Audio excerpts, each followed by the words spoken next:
This is an audio test.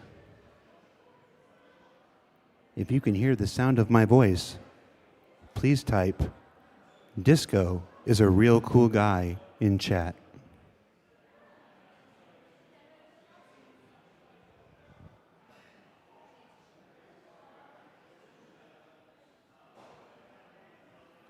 I see Twitch, but YouTube. Disco is a real cool guy, YouTube. There you go.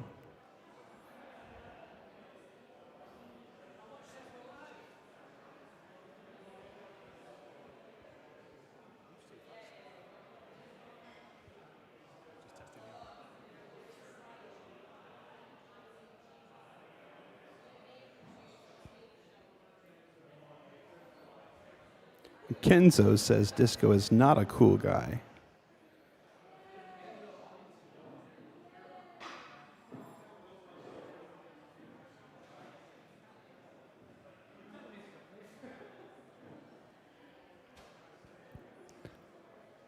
All right, we're going to start our 30-minute countdown in about 2 minutes.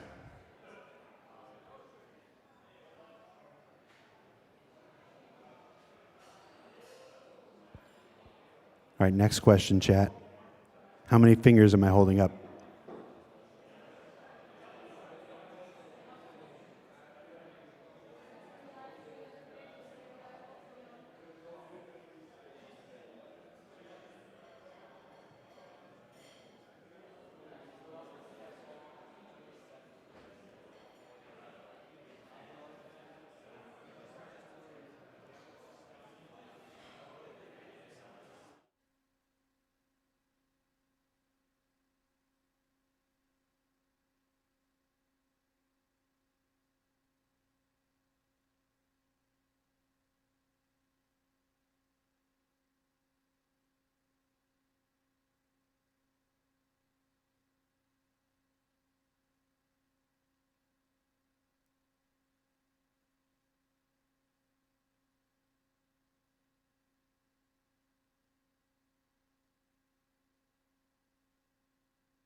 Behold, the Copion.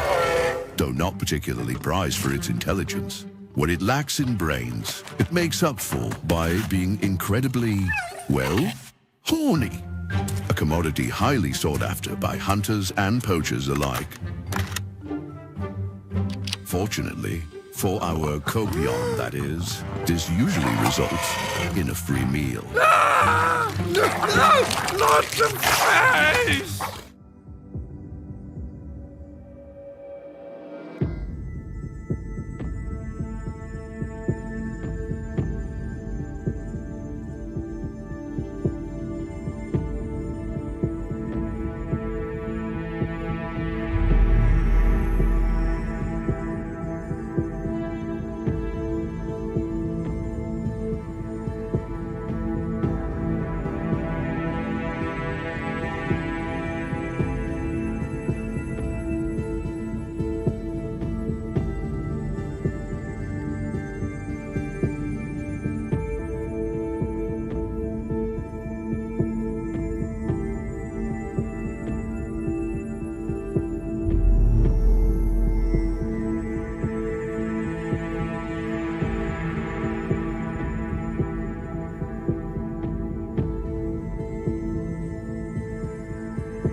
Why'd you bring this, rookie?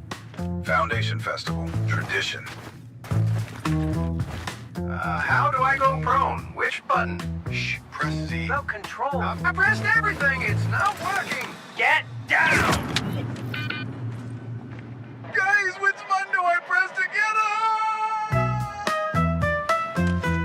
up? Which button do I press to get up? Alt F4.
Meet Steve. It's his first day on the job after passing his Atlas Operator certification. This is Edwards. After 36 years of a successful cargo foreman career, he's ready to retire. And this is Bob, your everyday hauler. Bob doesn't give a shit. Bob is too busy reading a funny post online.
I'm Scooter Lee Scooter from the beautiful Brio's Breaker Yard on Damer.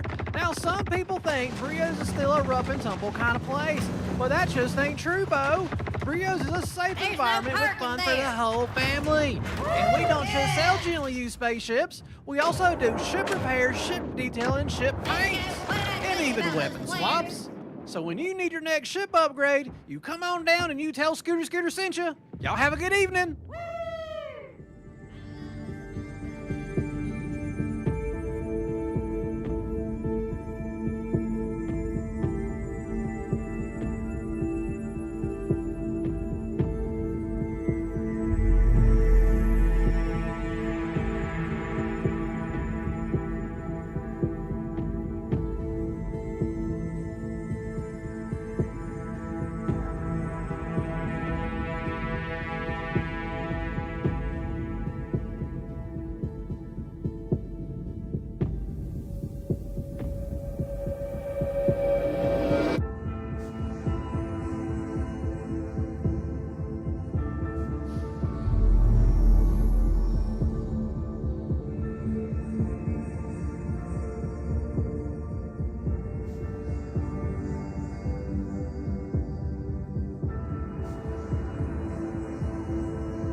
one day.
This year has marked a turning point in Star Citizen's history.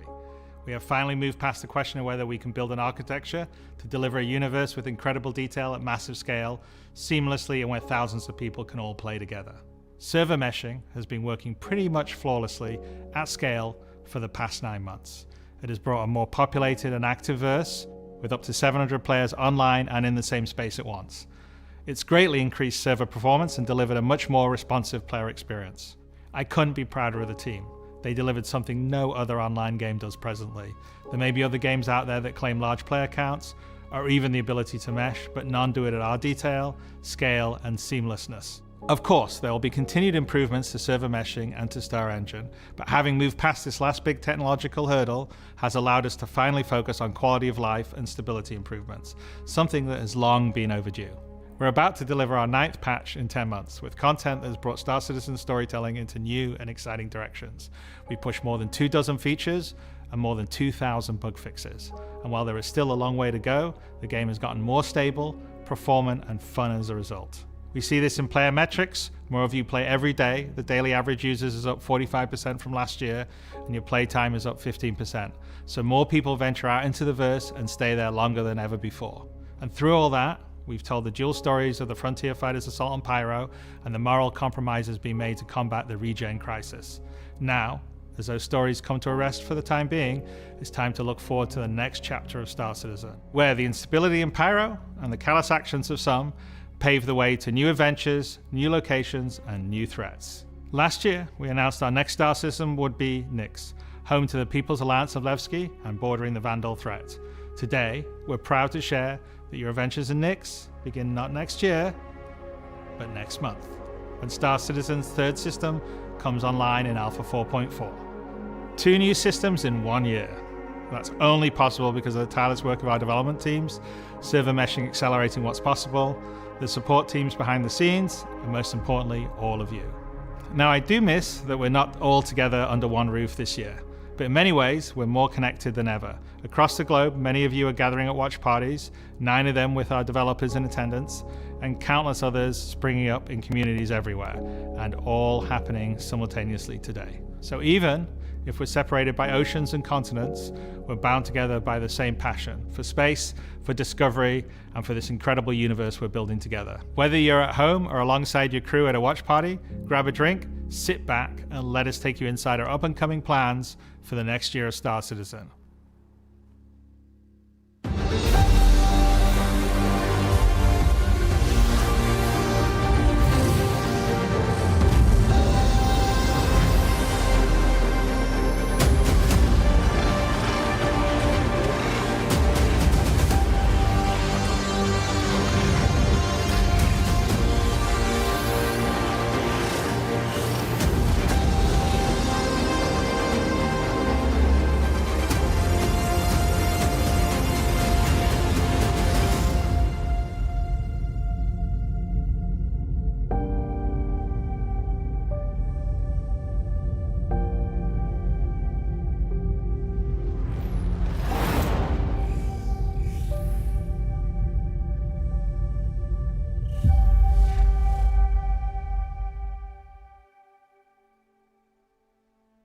With the foundational technology now in place, the content development of the game is no longer restricted, allowing us to forge ahead with building out our first 5 star systems. Nyx will see the much-loved Levski landing zone added back to the verse, while also bringing you one of its most iconic landmarks, the Glacium Belt. Here, you'll experience a new combined arms operation that will introduce new factions and new adventures for you to discover. With this edition of our 3rd star system, we're also going to do something that's at the heart of the entire Star Citizen experience, and that is to build it right in front of you. As we have done this year, with the addition of several major locations, such as the Hathor facility or the Lazarus complex, we will continue to unveil new Nyx content throughout the year. It's a slightly different approach to how we deliver Pyro, but we feel this gets the content into your hands sooner and shows our intent as we continue our march towards 1.0. I'm so incredibly proud of the work our teams have done and are continuing to do, and we're excited to have you on this next step of our journey. And as with any journey in Star Citizen, that begins with a little story.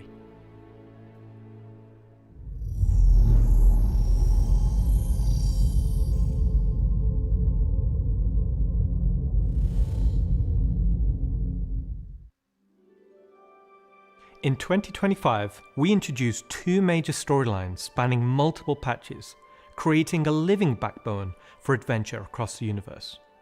The first was Pyro Must Burn. It connected Stanton to Pyro and introduced the Frontier Fighters, who are relentless, brutal, and determined to wipe out any threats that cross them. And with this month's release, you'll now take part in the conclusion to that storyline. The second was Science Run Amok, with the Regen Crisis throwing the Empire into chaos, and you all jumping in to help the various corporations respond. Through that journey, we pulled back the curtain on ASD and its shady practices, uncovering long-forgotten Onyx facilities, and met new characters like Dr. Logan Yorit and Detective Arkham Meller of the Hokro Agency. And just like the Pyro Must Burn storyline carried us into a new system, Science Run Amok is now setting the stage for Nyx, the next step in the larger story we're telling on the road to 1.0. As this new chapter of Star Citizen begins, let's hear from just a few of the team members working to bring this next era of our universe to life.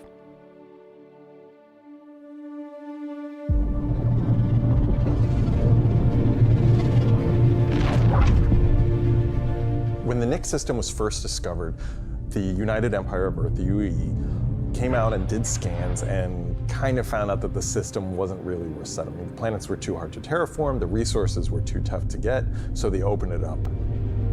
And one company saw opportunity where the UE didn't, QV Planet Services. And so they expanded into the system and tried to mine as much as they could, making a very slim margin by the sheer quantity of resources they were pulling out. The system itself sort of ran its course from sort of a large corporate interest perspective, and then was mostly left abandoned. Now this ended up being the ideal situation for the People's Alliance, who were a group of revolutionaries who were trying to overthrow the dictatorship of the Messer regime that was going on in the Empire at the time. So they went to the Nix system and established what became known as Levski. They wanted to make it everything that the UEE wasn't at this time.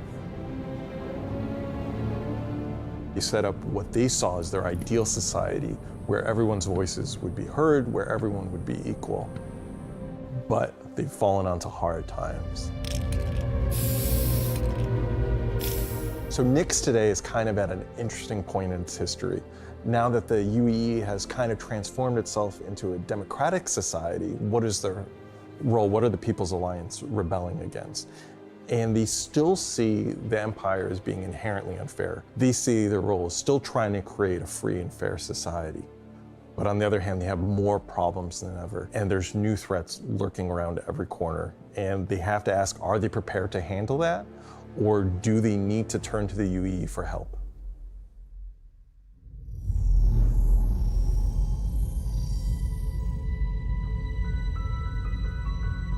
Making a star system is, you approach it from kind of two angles in a weird way. What is this system bringing to the gallery? How does this new system plug into it, and what does it bring to the table from a sort of a flavor experience? We want to make sure that whatever it's bringing to the company is unique and has some flair to it. So the Nix system is a remote system where people want to go and live free outside of the pressure and influence of the UEE. It's a remote and rugged system with a lot of hostility coming from the ever-present threat of Vandal. It's kind of like a frontier-esque thing. It's not lawless like Pyro, it's just kind of out there. Pyro's more like a Mad Max wasteland, and Nix is more like Silverado or like Deadwood, right? It's kind of like a smaller scope. The emptiness and the loneliness is the defining factor. You're still going to find gangs, you're still going to find hostile presences, but it's where people go if they want to live off the grid. The People's Alliance is the main peacekeeping force in Nix. They were unhappy with the direction that the Empire was going under the Messers. They got out. They said, we're just going to start from scratch, build our own society, but build it the way that we think it needs to be built. They're not perfect. They're just people, but they're doing their best. They want to help keep Nix safe and make it prosper. They are trying to do the best that they can, but are faced with the realities of dealing with people, which is tricky. The Pyro Star is quite a warm star. Stanton Star is quite neutral.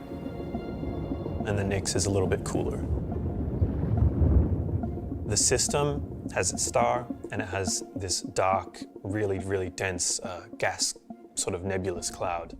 And it has points of light scattered around it, and those points of light in this gas cloud is really, really hazy.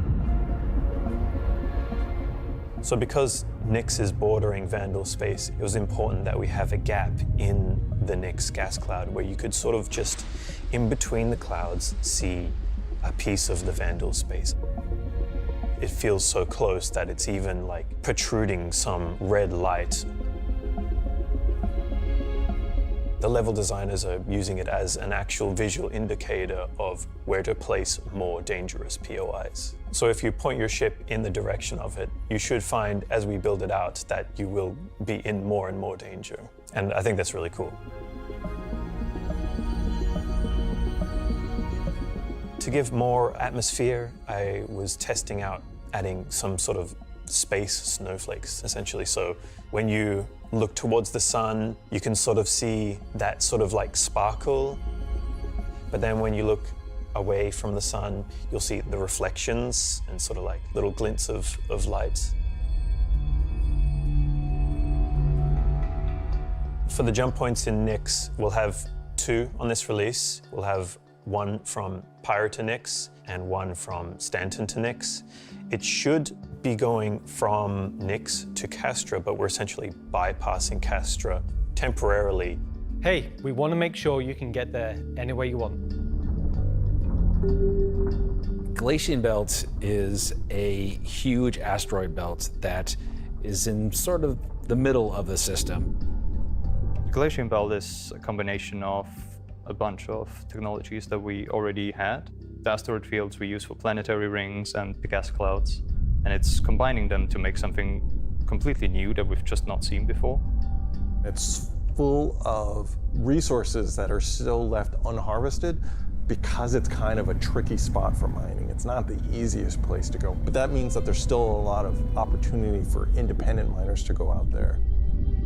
So the rocks in Nyx are a bit more sharp, like sorts of like icy look, rocky, cliff-like, very different from those in the Pyro and the Stanton. One of the big differences too is all of that extra added movement that just adds a little bit of extra flair. It's also a good hiding spot for people who are trying to elude capture, maybe set up ambushes, that type of stuff. Always feel way more interesting flying in those spaces than just, you know, through empty void. And as we build out the Glacian Belt over the next year, lots of places to put new content. Delamar is a very large asteroid in the Glacian Belt that QV Planet Services had built a mining base on that got taken over by the People's Alliance and renamed Levski.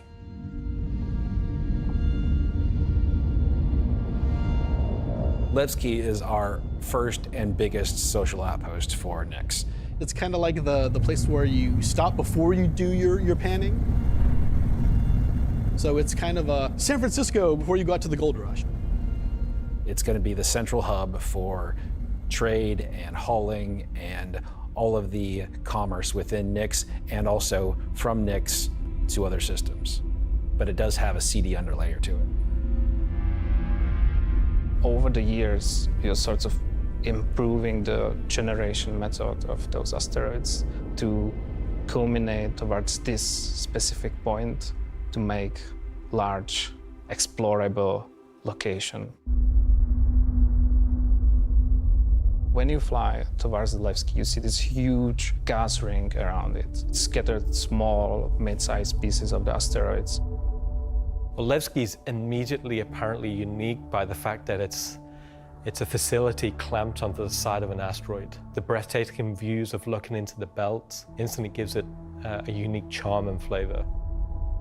As you approach, you'll initially see a very dramatic borehole that goes all the way through the asteroid.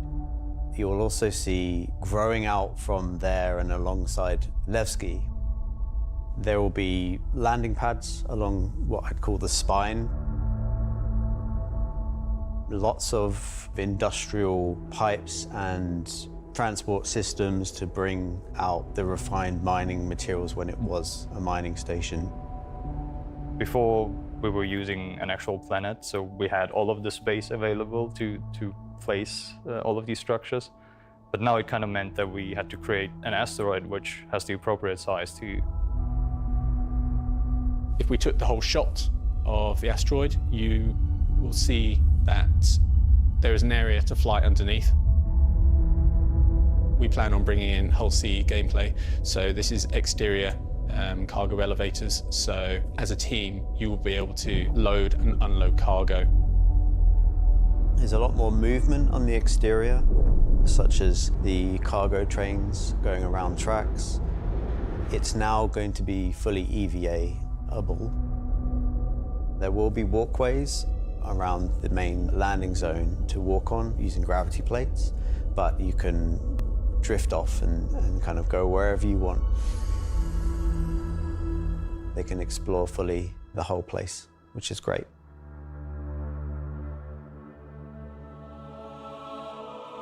Unlike the majority of anarchists living in Pyro, there are people here in Nyx that care. It's not a downtrodden or derelict, dilapidated location. It has a sense of order. But only where the People's Alliance has people living.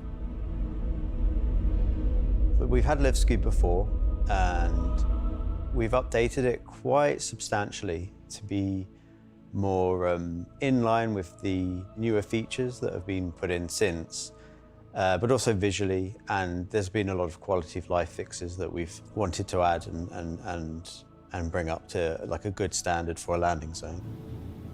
Gracing the main lobby of Levski is a large statue of Anthony Tanaka, who was a child worker. And was being worked to death, all of them were. And Anthony Tanaka just had a break and just said no, and stood up against the foremen, the supervisors, the managers, the guards, and was killed for it. And so he became a sort of a figurehead. And kind of was one of the linchpin moments in seeing the fall of the Messer regime.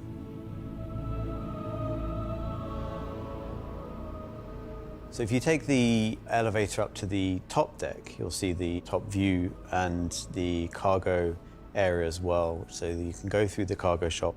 You've got your normal kind of cargo needs. You'll have ability to trade and buy your tractor beam and other gear that you need. So if you were to die in the Nyx system, then one of the places you might come out from is the hospital in Levski, which is called the Mercy Hospital. So Mercy Hospital is just basically, it's a local med station for all the residents of Levski, anybody traveling through the system. Again, they're trying to provide as good medical help for people as they can. When you arrive at the HAB's location, you'll be presented with a lobby, elevator bank, and then you will take that transit to the HAB room. So within that room will be pods. And that's where the original miners would have lived. They're not the nicest, and they're a bit messy, but they're a home for people in Levski. If you head down to the lower view deck, you'll go through into the Grand Barter, which is your main social and commercial area of Levski. This is where you will see market sellers selling their wares. There will be stalls, there will be kind of more embedded shops. And that includes things like Corderies, which is your armor shop, and also Conscientious Objects, which is for weapons. There's also one of my favorite places, Cafe Musée, which is where you can go down into some of the more rocky depths and grab yourself a drink, and you never know who you meet down there. If you explore a bit more around the Grand Barter, there's other routes around and little side passages. There's another shop that's away from that area called Teachers. Teach's Ship Shop is basically where you would go if you were looking to pick up a used ship, buy some ship parts, fix up your old ship, find some new stuff, sell some scrap. We've closed up Dumpers Depot for Levski, and everything that used to be sold there will now be sold at Teachers. Another new area, as well as the cargo shop that we've added, is the refinery deck for Levski. That's where you can take your processed goods, not just from Levski, but from the rest of the Nyx system, and refine and sell those goods there. As a lot of the content in the next coming releases for Nyx is going to be mining related. So it's super important that Levski is a really nice hub for mining type of gameplay. So we're really happy to bring Levski back into the game. It's been gone for quite a few years now. I think it really provided a unique environment of it's run down, but the people who live there love it and are working their hardest to make it a great place to live. This is a location that has a lot of nostalgia for you guys, and we don't want this just to be a re-release. We do want you to go, wow. It's not going to be as complete as Pyro as it first came out, but it's going to be our first iteration, and you're going to be able to see it grow as we work on it. Like with everything, we're always learning and improving and finding new ways. I mean, is there anything more Star Citizen than just building the system while the players watch us build it around them? It's going to add a nice dynamic to Stanton and be a much more calming of, style system than Pyro. The people that would have played it before are going to love to see this come back, and the people that haven't seen it before, it's going to be a great new location. This is the first time that I'm going to be able to touch stuff and kind of bring my own content to the game, and that's really exciting to me. Levski coming back into the game is a huge milestone personally for me. So I worked on the original quite some time ago, so seeing it come back and updated and improved and better is fantastic.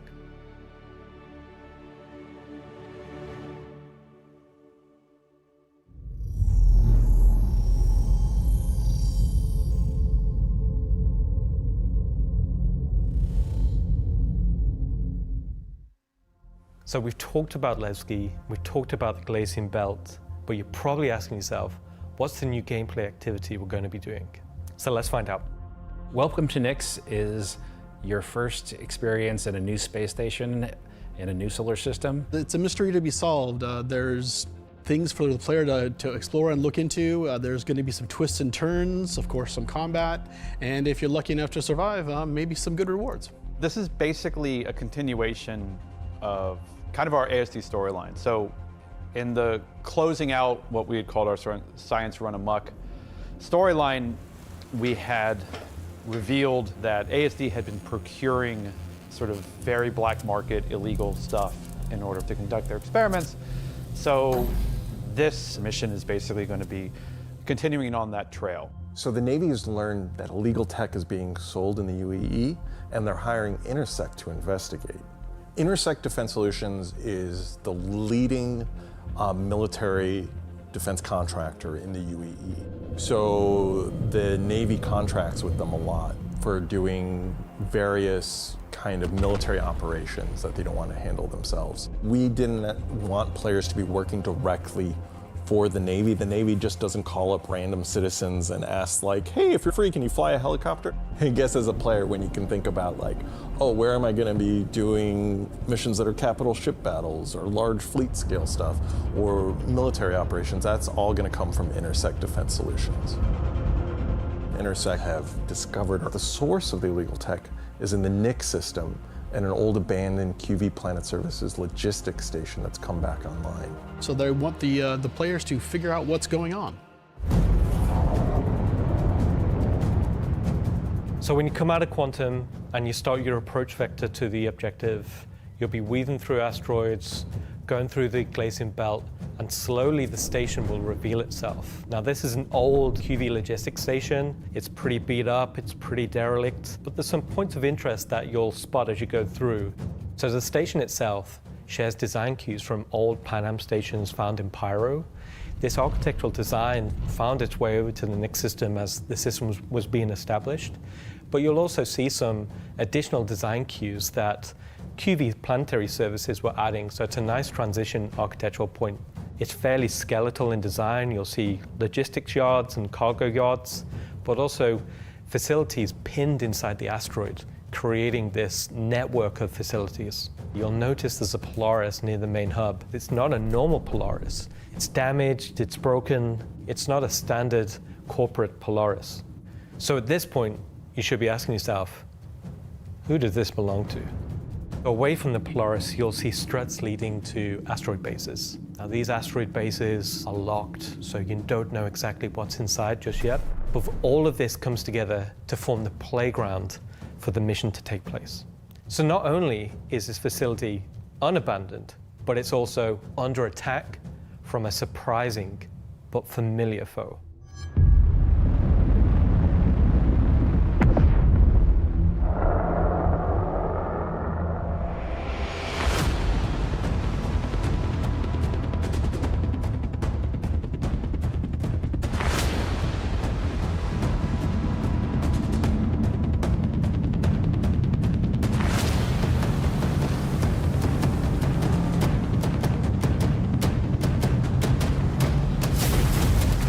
First time in the PU, the Vandal.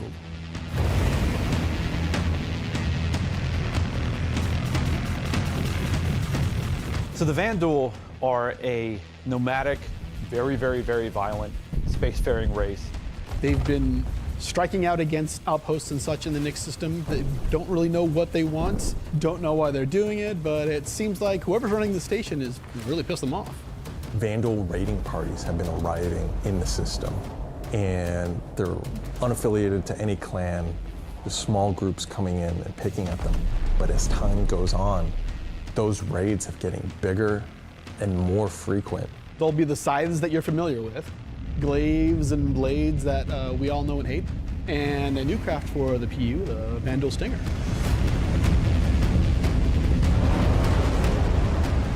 You will be contacted by some civilians on arrival asking you for help. So at this point, you have a choice. You can either bug out, mission over, or join the fight. This will be the first time since the PU launched that you'll be able to fight against Vandal aggressor ships. This fight will be intense. The player should be able to deal with them, but they will have to be prepared and they'll have to come back in to fight off this initial wave, and that won't be the end of it.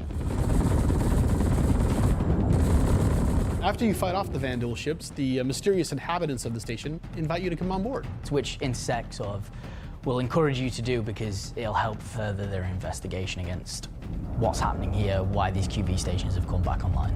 You dock your ship, you board the station, and it turns out the inhabitants here have a real surprise for you. The player will be immediately ambushed. These guys are not your friends.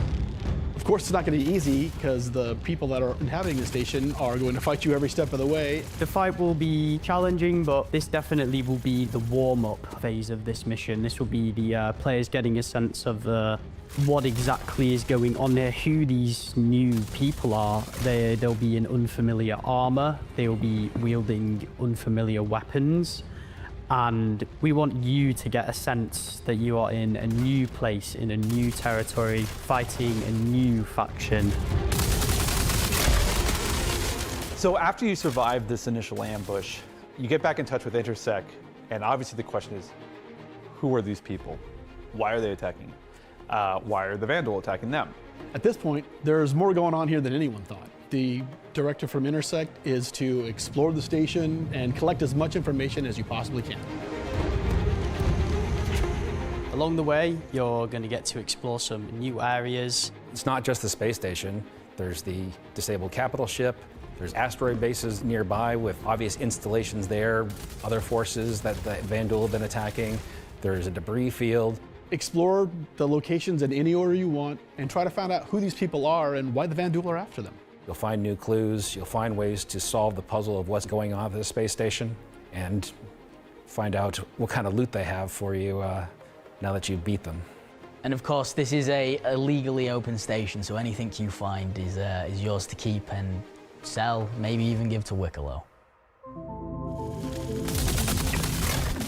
This isn't just a one-time event, this is a permanent sort of mission that we're going to be adding to the game. You can go back and repeat this mission and find ways to do it even better, even faster. There'll be a different story and different flavor. Obviously, we can't have the same thing happen every time. There'll be other missions that Intersec will offer to you based on the evidence that you found. Now you know the real story, and you can start digging and giving more information to Intersec along the way.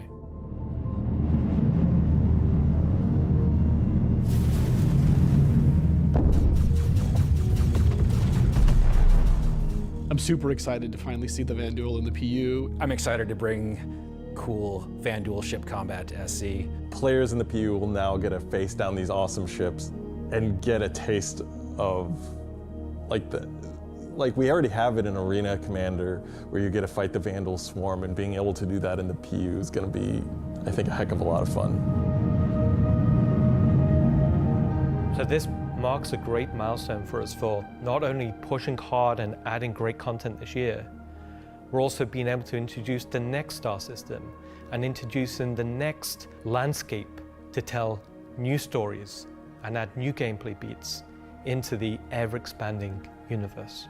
So we'll leave 4.4 there. If you're at one of the watch parties, please raise a toast to the great work that all the teams have been doing this year.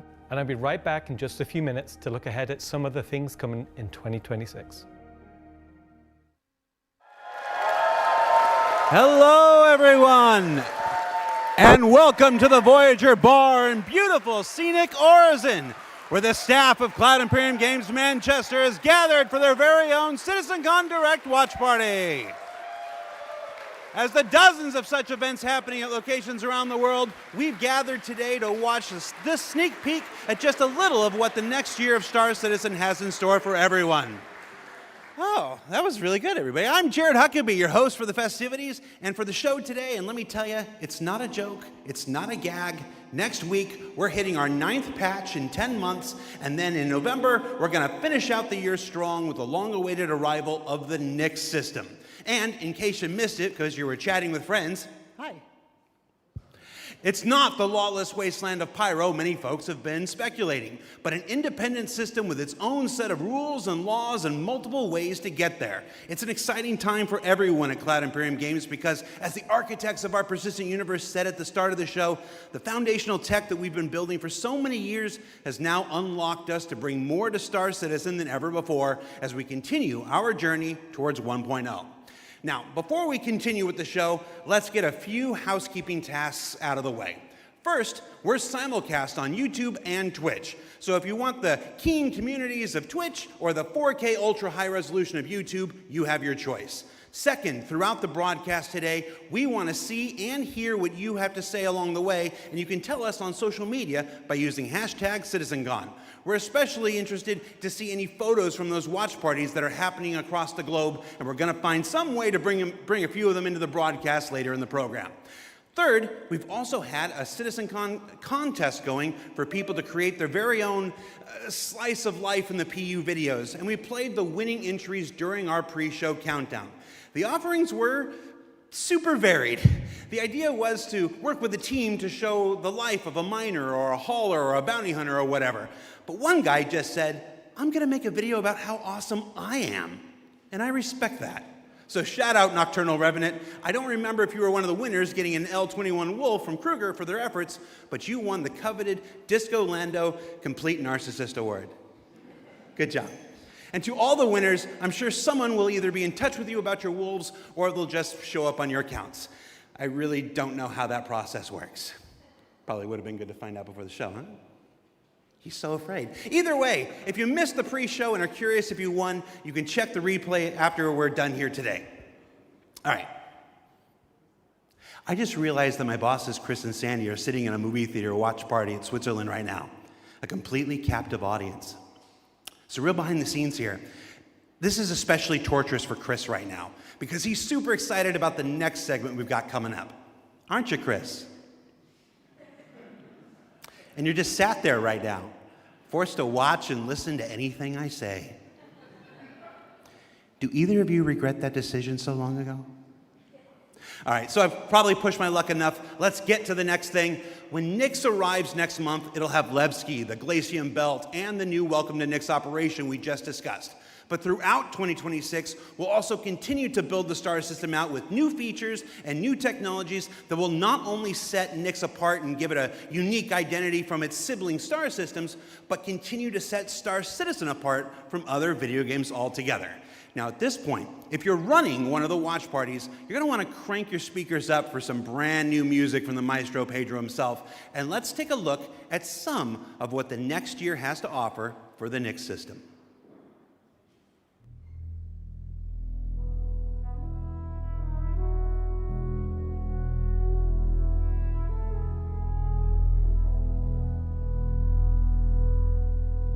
At Cloud Imperium Games, we believe art inspires the best technology, and through the development of that technology, it pushes us to create even better art.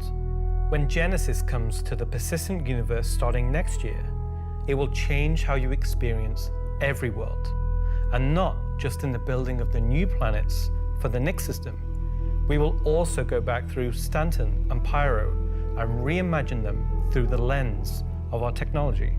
Previously, and more traditionally, we'd create slices of biomes, like deserts or forests. This approach moved us forwards and got us this far, but solving the scale was always tricky. And for Star Citizen, we like to do scale on another level. Issues like seeing tiling from our height maps from high altitude, or the unpredictable blending when two biomes connected were common. But ultimately, things just never felt right. Our worlds were gorgeous, but to us, they still sometimes felt like interpretations. Now, this was a super hard problem, which we needed to solve at the scale Fastarcism requires. We challenged ourselves to emulate nature in the most believable way, and not just on a planetary scale, but to our level of detail.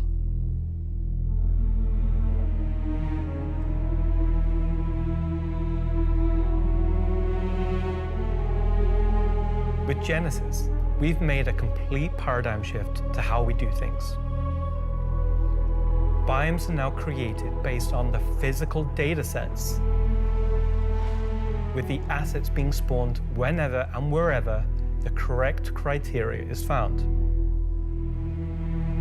So when you see a forest or a meadow, it's no longer because an artist painstakingly crafted it there.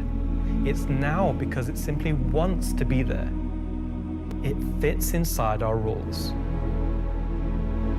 Genesis also ties into our other gameplay systems. Our new planets are built from the information we create for our different datasets, like height maps, humidity, temperature, soil types, soil amounts, geology erosion data, to name but a few. This means you can now tell where to find valuable minerals as the geology looks like it would be suitable for it. Where scree piles exist below sheer cliff faces, and where rocks have broken off over time due to erosion. Of course, these new tools still give us the ability to direct the look and feel we want. The attention to detail from the tallest mountain to the smallest flower is still our core DNA.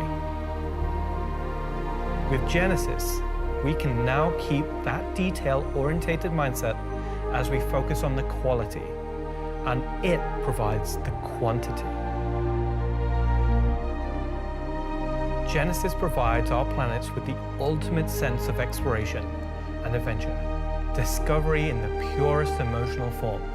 We want you to find that perfect place, with the planets providing an abundant resource to harvest. This is a major part of what exploration is for us. We want that feeling of finding a corner of the universe that you'll fall in love with, and where you want to settle down and build your home. Now I'm going to hand you over to Will to go deeper into what we have built that allows Genesis to realize our vision. As a reminder, some of the visuals you'll see will evolve and change as we continue our technological development and hone in on the final look for Nyx. Thanks, Ian. So, in case it's not already clear, Genesis is our name for a group of technologies that are improving our ability to build worlds, refining those that we've already created, and ultimately expanding our persistent universe to the scale and quality that we all expect. I work on planet tech, so let's talk about how that's continued to evolve since our presentation last year. And instead of just highlighting some really cool biomes that we can create, let's go ahead and show how all this work applies to the upcoming planets of Nyx. So there are 3 planets in Nyx. Nyx 3 is a gas giant, and I think it's blue. It's not going to surface, I don't really know. Nyx 2 is a yellow, toxic, it's got like this high pressure atmosphere, and it's like a very volatile planet with high risk reward gameplay. It's gonna have some really interesting biomes for you to discover, but for now, just know it's gonna be dangerous, because today, we're gonna focus on what we consider to be the hero planet of this system.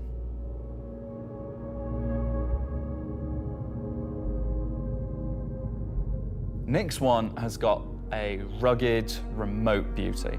It's got a diverse set of biomes, from weathered rocky mountain ranges to vast sweeping forests and grasslands, and from damp, expansive wetlands to claustrophobic, festering swamps. These core biome concepts give us a fantastic platform to hone our technology, in some cases because the current tech couldn't do them at all, or because we want to completely step up our game for them. So, let's approach this planet in much the same way that you, the player, will, from orbit. The orbit appearance of the planets going forward is far more tied to what is present on the surface. Previously, we had different data that drove the orbital and ground coloring. That's because the orbit was designed to look like vegetation that we'd place on the surface, and the ground coloring was trying to be a mix of soil, rock, and the organic compound coloring that forms the kind of colors there. Now we author much more of the data in a unified way. When you look at Earth, you see blues and greens for ocean and vegetation, and brown or yellowy tones for sand and soil. We wanted to keep it as simple as that. The same set of textures and data that define the color of the soil, sand, and rock on the ground are used to create the orbital look. We then assess the presence of vegetation and competition between different species on each part of the planet and use that to blend in tones of green, including variations due to species health and the current season. This creates a far more complete image and allows you to identify features, geologies, and potential points of interest all the way from space. Let's go down to the surface and start with something closer to what you're used to, but in a whole new light.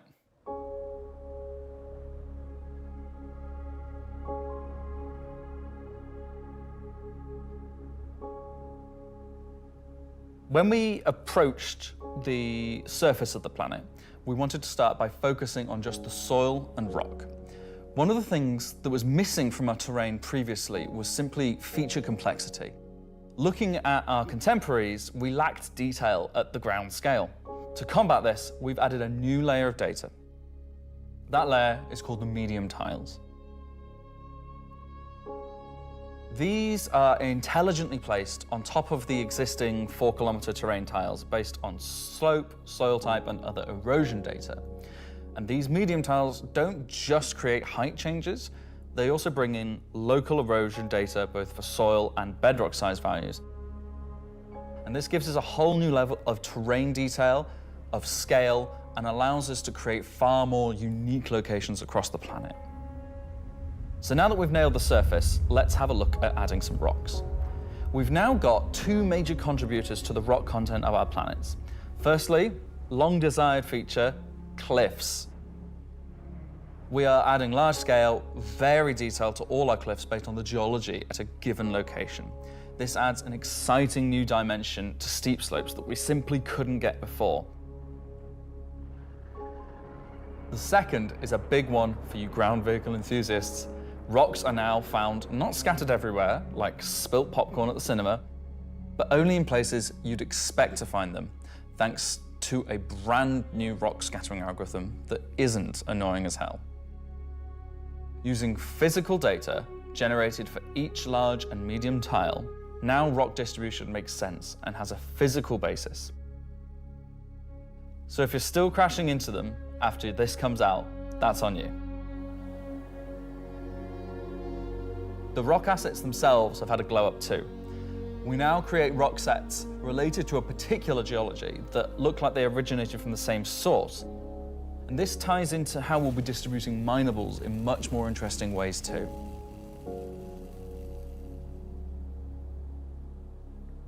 So now that our base terrain and rock scattering looks good, let's add some vegetations and explore some additional biomes.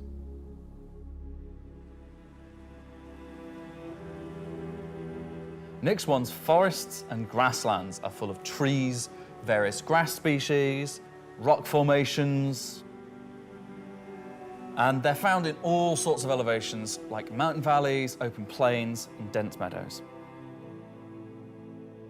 And when we start to add a bit of fresh water, they begin transitioning into more wetland-type biomes. And while forests are super cool, let's focus on the grasslands and wetlands today. So, how are we making these look so great? Obviously, we've had grass before, but never meadows of it, because until now, we haven't been able to spawn grass in large enough quantities or effectively represented at distance. So we're stepping up our game in terms of spawning, shaping, and shading grass. With Genesis, we now leverage GPU spawning to create vast quantities of assets across all biomes, whether it be dense meadows or more complex collections of ground cover like you can see in these wetlands. We are also able to fit our grass tiles to the ground by conforming them to the unique terrain underneath. Now we can finally cover complex terrain shapes with grass and ground cover assets, and as a result they are now gravity aligned, meaning each blade is oriented as you'd expect and not sticking out like before.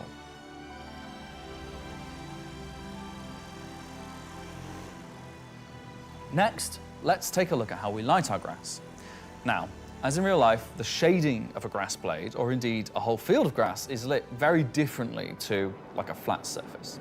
We now use a solution that shades meadows of grass far more like fur or hair. And this, if you think about it, makes sense. At a distance, a field of grass is far more like a carpet or cloth than a flat surface. This improves how our grass looks from a near perspective, as well as bringing us nicely into how we're solving the distant representation of grass. So, let's talk about the distance problem. One of our biggest achievements with Genesis is allowing us to build beautiful biomes out of flora and geology assets like a building set. Can I say Lego? No. Too late. But in the past, this broke down very quickly when objects simply disappeared when viewing the same biome from 10, 20, 100 kilometers away. Because we don't hide planetary transitions and allow you to view complex regions from very large distances, there are almost infinite perspectives from which you can see a location in Star Citizen. So, how can we afford to evaluate complex spawning logic at runtime for the entire swathes of the planet? Enter the virtual terrain. Virtual terrain, or VT for short, is how we now cache and represent our terrain at varying scales. This has been the enabler for all of the lovely advances in terrain complexity and asset spawning we've shown so far. And it's also how we now evaluate and represent vegetation from a distance. When creating the VT for each part of the terrain, we assess if vegetation has covered the ground, and if so, what shading should be applied. For all of our biomes, we're now able to use the same shading model for the distant representation as the close-up asset, whether that's our lovely rolling hills, some more dramatic rockscapes,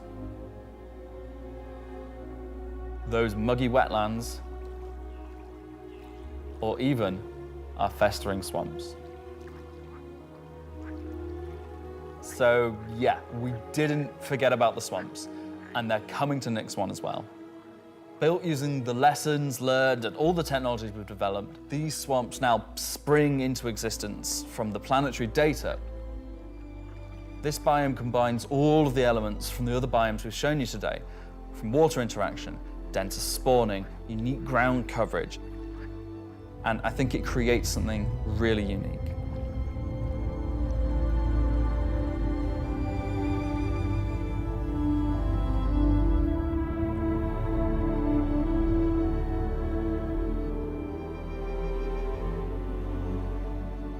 Anyway, that's our update on the planet tech portion of Genesis and how we're using it right now to sculpt the identity of Nyx 1.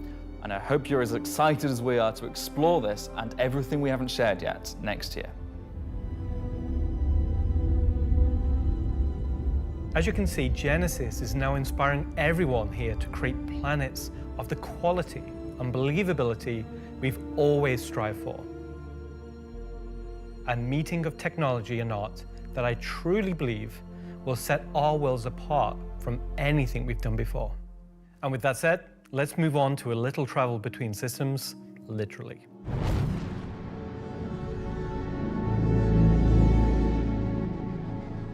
Up until now, our mission system has been specific to the star system you're in, meaning a Stanton mission has to take place in the Stanton system, and a Pyro mission has to take place there. We've never been able to link these together, but with the introduction of our third star system, it's time for this to change. And that begins with the introduction of interstellar cargo. What are you talking about today? System-to-system hauling missions. Hauling is back. No one said hauling was gone. You guys even play the game? These are exactly what they say on the tin. Missions where you're going to start in, say, Stanton and end in Nyx, taking various volumes of cargo between the stations.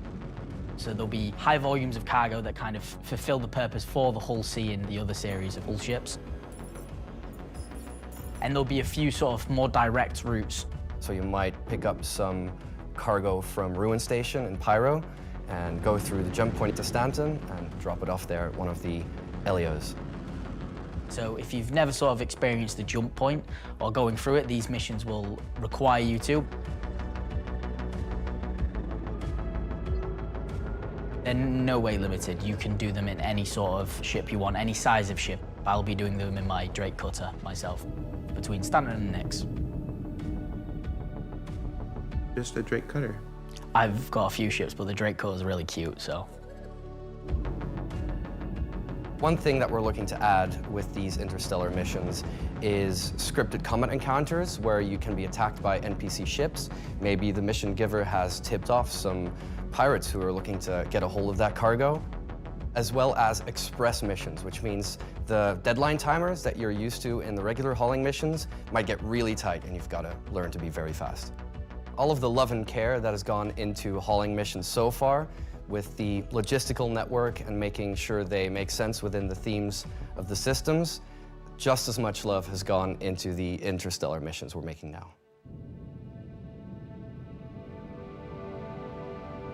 At the start of the show, we said we was going to build out the Nyx system right in front of you after 4.4 launches next month, and why we want to keep as much of what we're doing behind closed doors so you can discover it for yourself, in-game and on your own. We still are excited to share with you a brief look at one of our up-and-coming locations we're calling Rockcracker.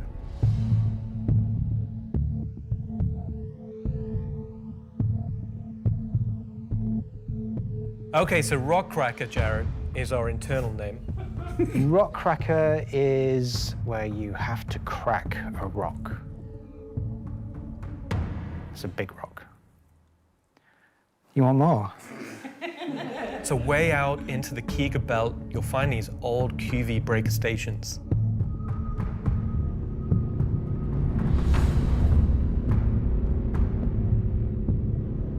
These were originally industrial facilities breaking apart large asteroids and mining them down.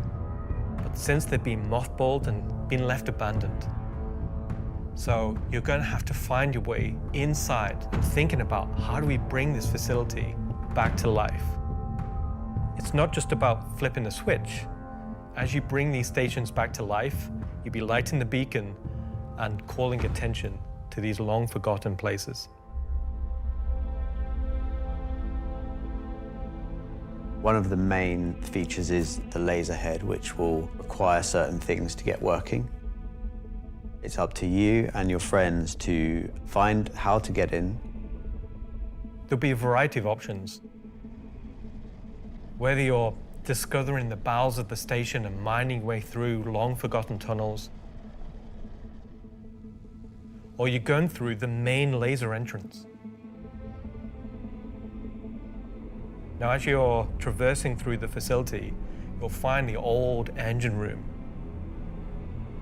Now, there may be ways to bring the facility back to life, kickstart the engines, and bring power to different parts of the facility. Maybe eventually bringing the laser back online and cracking some rocks. The secondary gameplay loop is FPS combat. You're not there by yourself. There may be squatters and outlaws in these stations trying to stop you from what you want to do.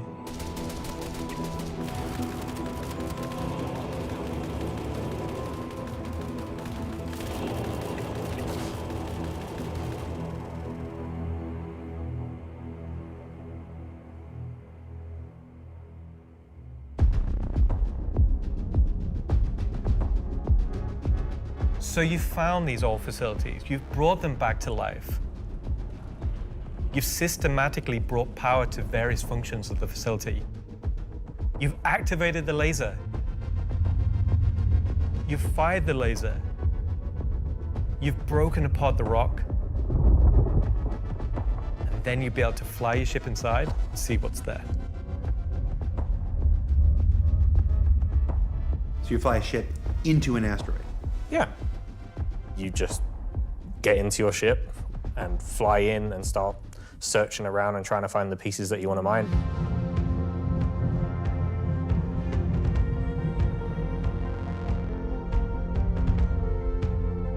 I'm really excited about Rockcracker because it's a sandbox activity.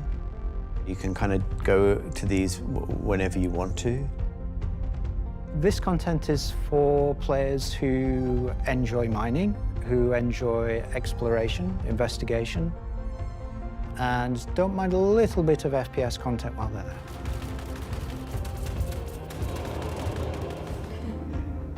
there. It will be a very new experience compared to any other asteroids, because this one, kind of like Alan and mine, will crack open and show its secret. And one presumes you can make a decent amount of scratch on an asteroid that's big enough you fly your spaceship into it. It wouldn't be worth doing if you couldn't make a good amount of coin, yeah. Making promises for the econ team. Yeah, they've got to balance it. It's for people who want a lot of minerals. When crafting comes in, when all the other mechanics and features that we want in the game for 1.0 come in, it will be a place where like an organization or a group of like 5-6 people could come and just get a monumental amount of minerals. So that's a look at some of what's coming over the next 12 months. In addition to what we've shown, there'll be new mission packs tailored to the People's Alliance and their struggles. There'll be events that invest you into the evolving storyline of all 3 systems we'll have in the game.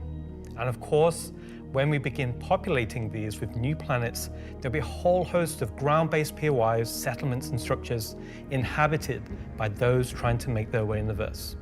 And all of this in service of building star systems that complement the massive corporate yard of Stanton, the lawless ganking of Pyro, and now the new frontier of discovery for the Nyx system. Should I say ganking? You already did.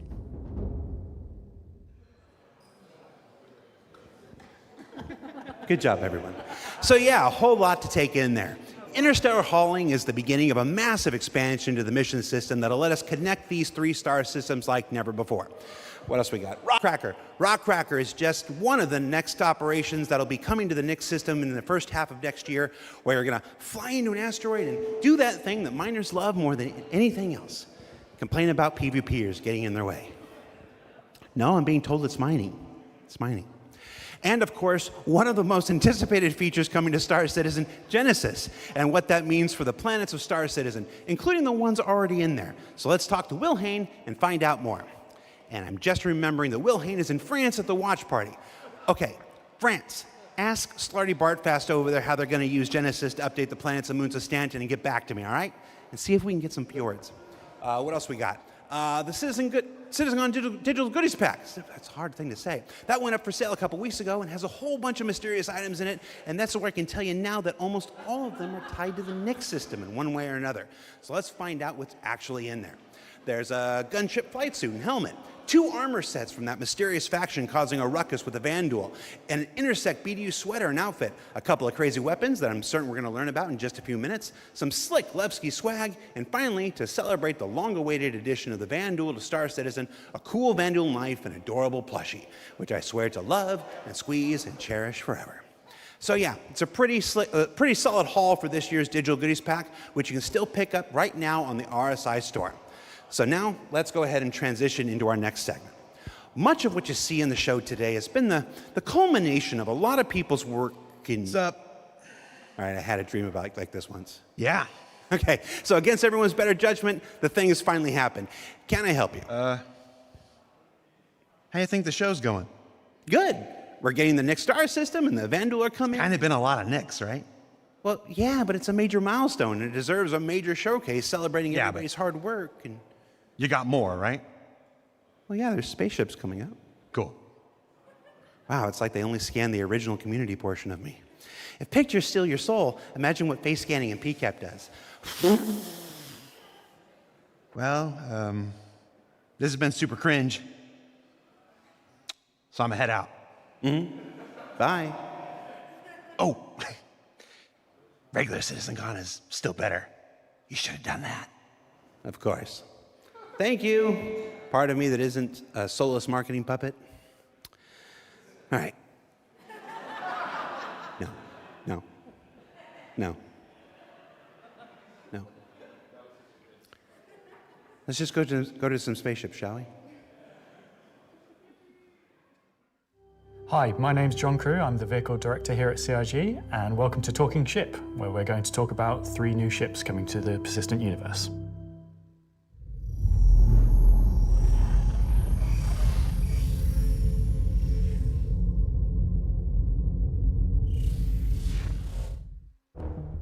The last year has been pretty hectic in terms of vehicle deliveries. I think we've delivered the most we've ever done in a 12-month period, and we've covered all the way from tiny little snubs all the way up to capital ships. We've kind of filled out a few little gaps. We've introduced some new ships by some old manufacturers.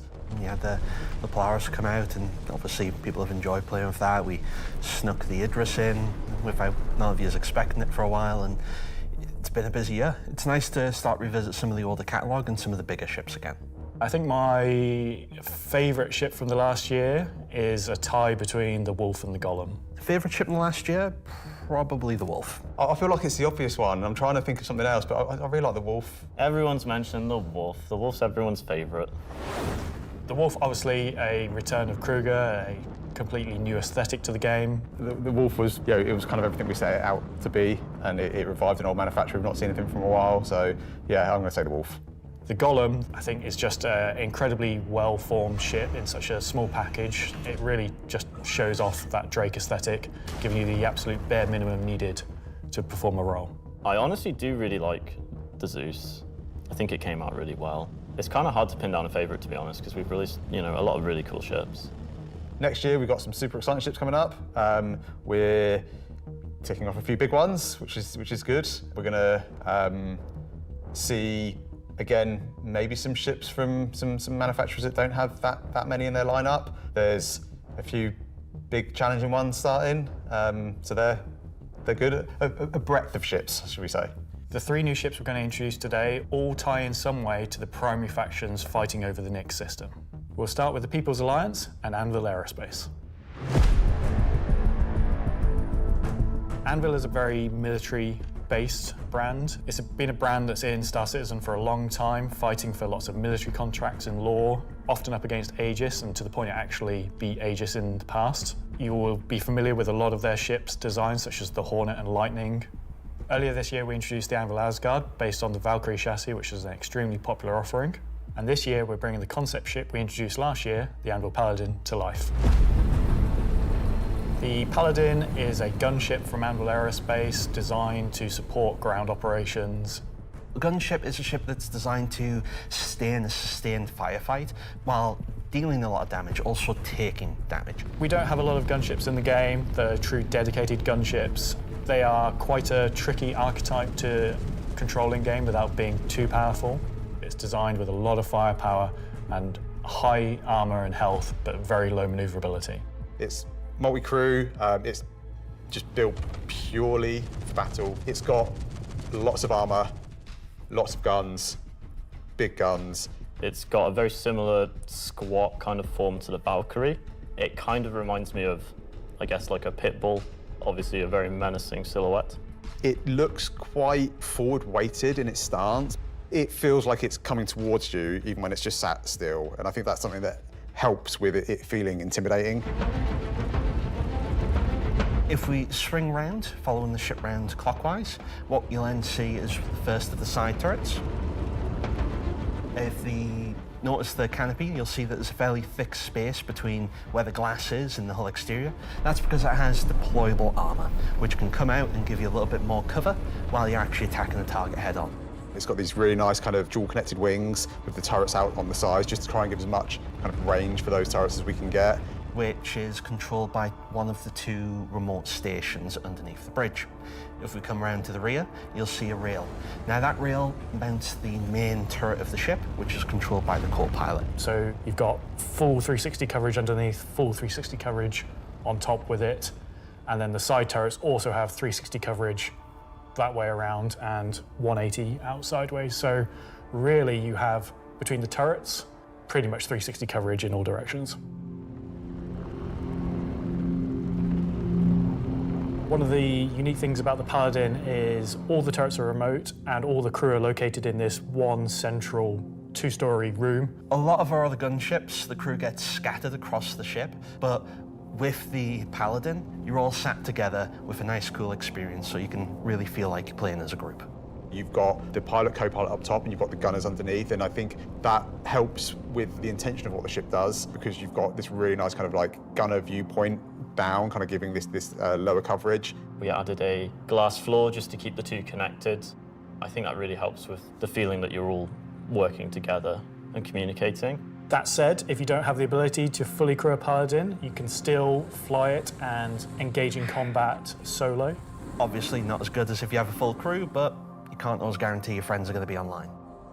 As a solo ship, it's pretty capable of doing a variety of missions within Star Citizen. So if you want to run this ship solo, you can take on combat missions that, say, other heavy fighters like the Scorpius or other ships such as the Drake Cutlass could do. Coming aboard the Paladin, you enter into this sort of armory ready room area. You have a variety of suit lockers and weapon racks in this room. Everything's very militaristic, stripped back, simple. It's a very functional space, but you'll find everything you need in there. One of the improvements from the original concept is we've added a small dedicated cargo bay area, allowing you to store actual SCU crates. Forward of that is the route to the lower gunners, and then upstairs you have the bridge area, and then off that central area you have the dual living quarters, one on the left, one on the right, and then at the rear you have the main sort of engineering area where the majority of the components are. Also within the upper traversal area you also have a little breakout area with seating, food machine, toilets, etc. I think it's a very cool looking ship. I think we did a really nice job of taking what was there in the concept and adding an extra level of detail and trying to kind of push things forward. I think it hits the nail in terms of a really solid military ship. It's really complementary to some of the other ships in the Anvil lineup, so something like the Valkyrie, where you've got this big drop ship. You know, the Paladin's there just to make sure it's safe, make sure no one messes with you, and just basically scare people away. The thing I like most, I think, about the Paladin is that it's very clearly got a crew of 4, and they all kind of work and operate under the same conditions. You know, the pilot, co-pilot, and the 2 gunners, they're basically all equal on the ship. There's one toilet, everyone's got the same style of bunk. When they're at work, everyone's at the front of the ship together. It's really odd to me that you call that, you like that there's one toilet for 4 people. Well, you know, it's you all work together. You're all equal at work. The toilet seat never gets cold. Toilet seat never gets cold. Yeah. So that's the Anvil Paladin. Whilst originally a military-built craft, it's the perfect ship for folks on the frontier trying to defend against threats. And talking of threats, let's move to our next ship, a replica from Esperia. Esperia are a high-end manufacturer. They specialize in recreating exotic and particularly alien spacecraft. Effectively what they're doing is they're remanufacturing them, making them a little bit more suitable for kind of human flight. And the latest offering from Esperia is the Vandal Stinger. The Vandal are big, scary space aliens. They're like 7-foot-tall, evil war race that sort of take over, steal technology, absorb it, fuse it all together into their own needs. They are the relatively nasty aliens that you sometimes hear about and haven't seen much of yet. They also make really cool spaceships. The Stinger as a Vandal heavy fighter was reserved for their higher tier sort of ace pilots or high-ranking members within their clans. The Stinger is a competitor to something like the FA or, I guess, the Scorpius. It packs a lot of firepower in quite a large frame, so it's a very, very tanky spacecraft. The firepower is almost unrivaled in terms of just both the number and the size of them. So it's there for players who don't want agility. They don't want to be in and out quickly. They want to be there brawling with big guns and taking all the hits. One thing Esperia have done differently with the Stinger is they have done away with the majority of the bespoke weapons. They heard everyone's complaints about the glaive and blade and have stripped off the original Vandal weapons to allow customization for standard human weapons. With the exception of the single size 5 gun. Because it was too well integrated into the hull, even for Esperia to remove. All the additional weapons are generic mounts, so they can be swapped with any of the existing lineup that we have in the game.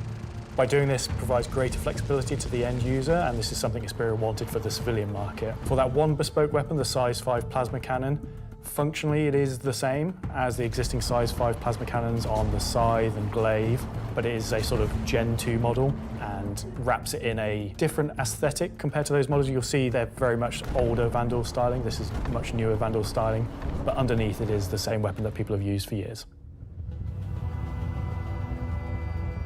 Our job as the vehicle art team on the PU was to take the Stinger from the squadron team and prepare it for life in the PU. We took an opportunity to take, this really well-established art style and, add extra details where needed. So the exterior is a real blend of these kind of hard surface, kind of rare alloyed kind of wings, and then underneath this real kind of organic structure that kind of webs all of the ship together. It connects the thrusters in, it connects all the kind of underside of the vehicle and pulls the whole ship together. You can tell it's very different from the Vandal ships that are currently in the PU. If you take, for example, the way the cockpits are constructed.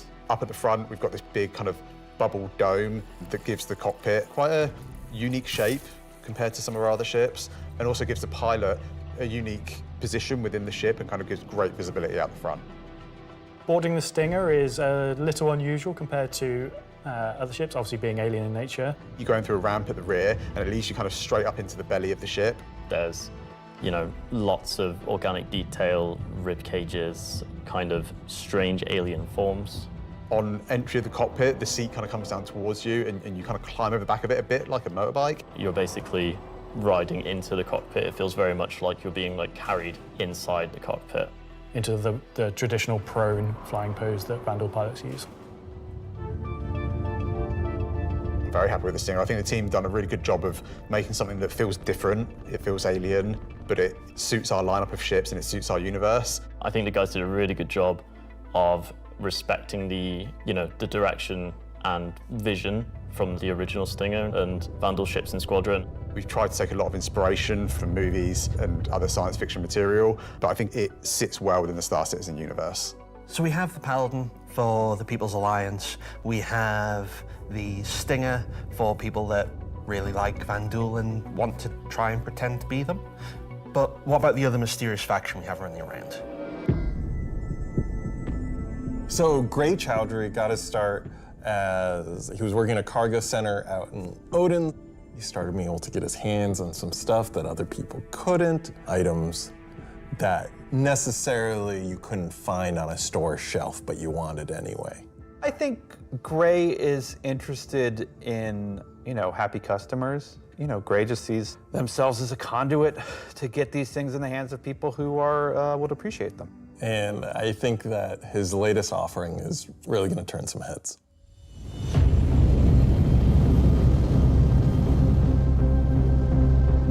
So the Shiv, well, we don't really know what it is, to be fair. It's what happens when someone who is a genius at aeronautics and ship assembly is given free rein to do whatever they want. It's the best of whatever they can find lying around, put together to make something truly unique, wonderful, arguably beautiful, and just released out into the universe to see what happens.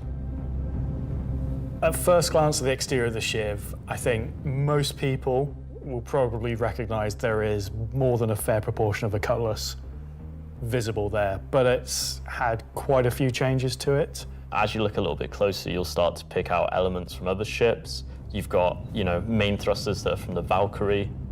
Even the bits that are obviously a cutlass have had panels welded on, panels removed. The top turret, which is now remote, is just this hodgepodge amalgamation with multiple other ships' turrets. And then the changes continue onto the inside where, again, it sort of feels cutlass-like, but then you'll find There's bits of Crusader ships just integrated into the wall instead of what was there originally. It has lost its side entrance, some of its cargo capacity, but what it's gained is it's gained visually more powerful thrusters. It's gained a really kind of nice set of belly thrusters.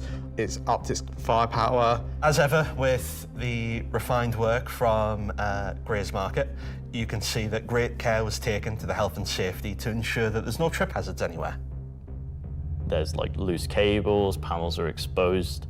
If you look carefully, you'll notice there are like tools laying around in the cockpit. It's gained a toilet. Bucket. Yeah, it's one for doing stuff, and then you need a second one to wash your hands. It's not an animal. It has very much taken that ethos of Drake and moved it down a level, which I think is quite an achievement. Just look at this thing. How do you even begin to describe the madness that created this? It's the Shiv.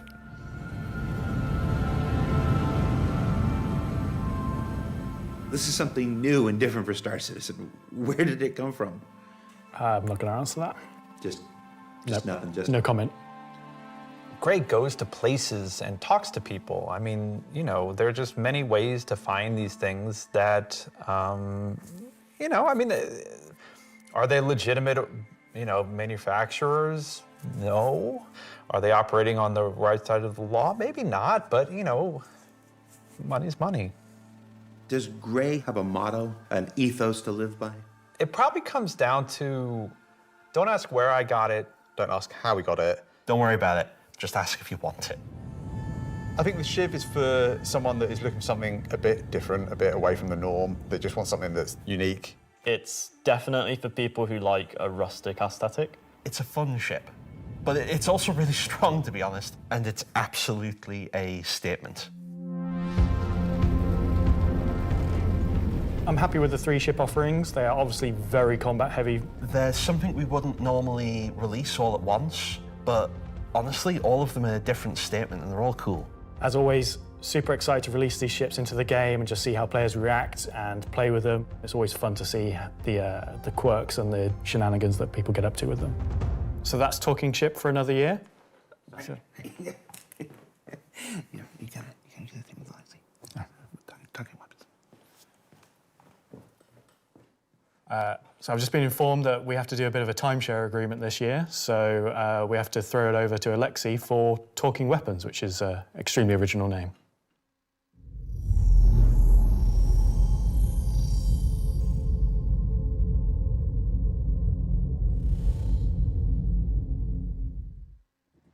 I'm talking about the new edition that came out in October.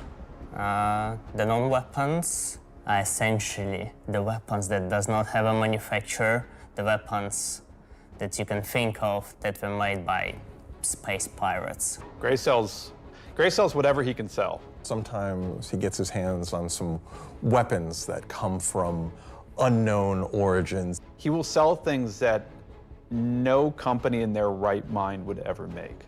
These are the most kind of like scrappy and taped together and the most kind of like pyro-ish weapons that you can think of. Right now we're releasing 3 new weapons.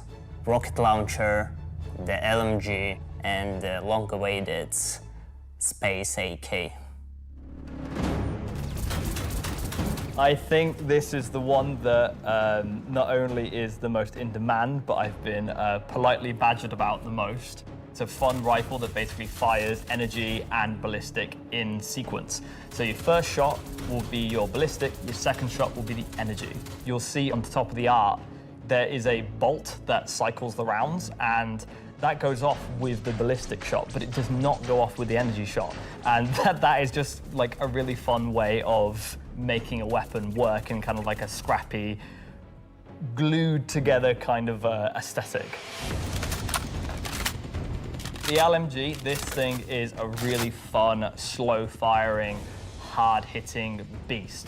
It will bring the 50 cal, and the only other weapons that have this right now in the verse are the Bearing Sniper Rifle and the Coda.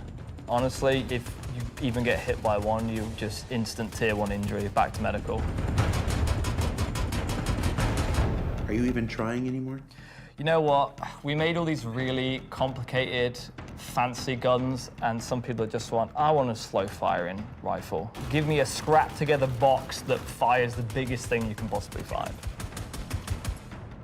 We don't have a rocket launcher of this caliber. It will be 3 grenades straight together that you pull into the tube and fire towards your enemies. The cool part about it, it will have an arming distance, so you will not be able to just point it towards an enemy. It's also going to have a lot of spread.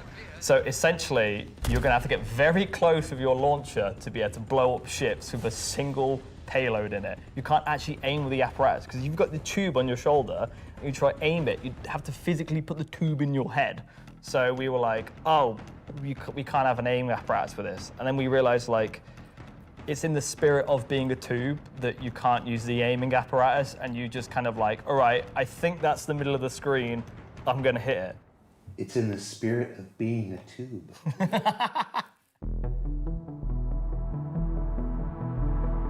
Are we gonna talk about binoculars? Binoculars are really cool. We don't have anything like this in the verse, and I think it will be really convenient to use something that's dedicated to look for the things, especially far away, instead of using your sniper scope, for example. Will the binoculars have glint? I'm not aware of this one. Probably not, because binoculars are not something that you need to be aware of. It's really funny because obviously, due to Glintgate, as I beautifully internally call it, basically there was a lot of community feedback basically saying like, oh, I really like spotting people. I really like playing a spotter. And essentially I was like, oh, this community wants to be able to spot people from distances. And what can we make gadget-wise that doesn't require new features? And it was like binoculars. And I prototyped a thing which essentially was just a scope in a hand, and it worked. So we've got some really cool binoculars coming that allow you to spot people from distances. And how much damage do the binoculars do? Depends on how you throw them.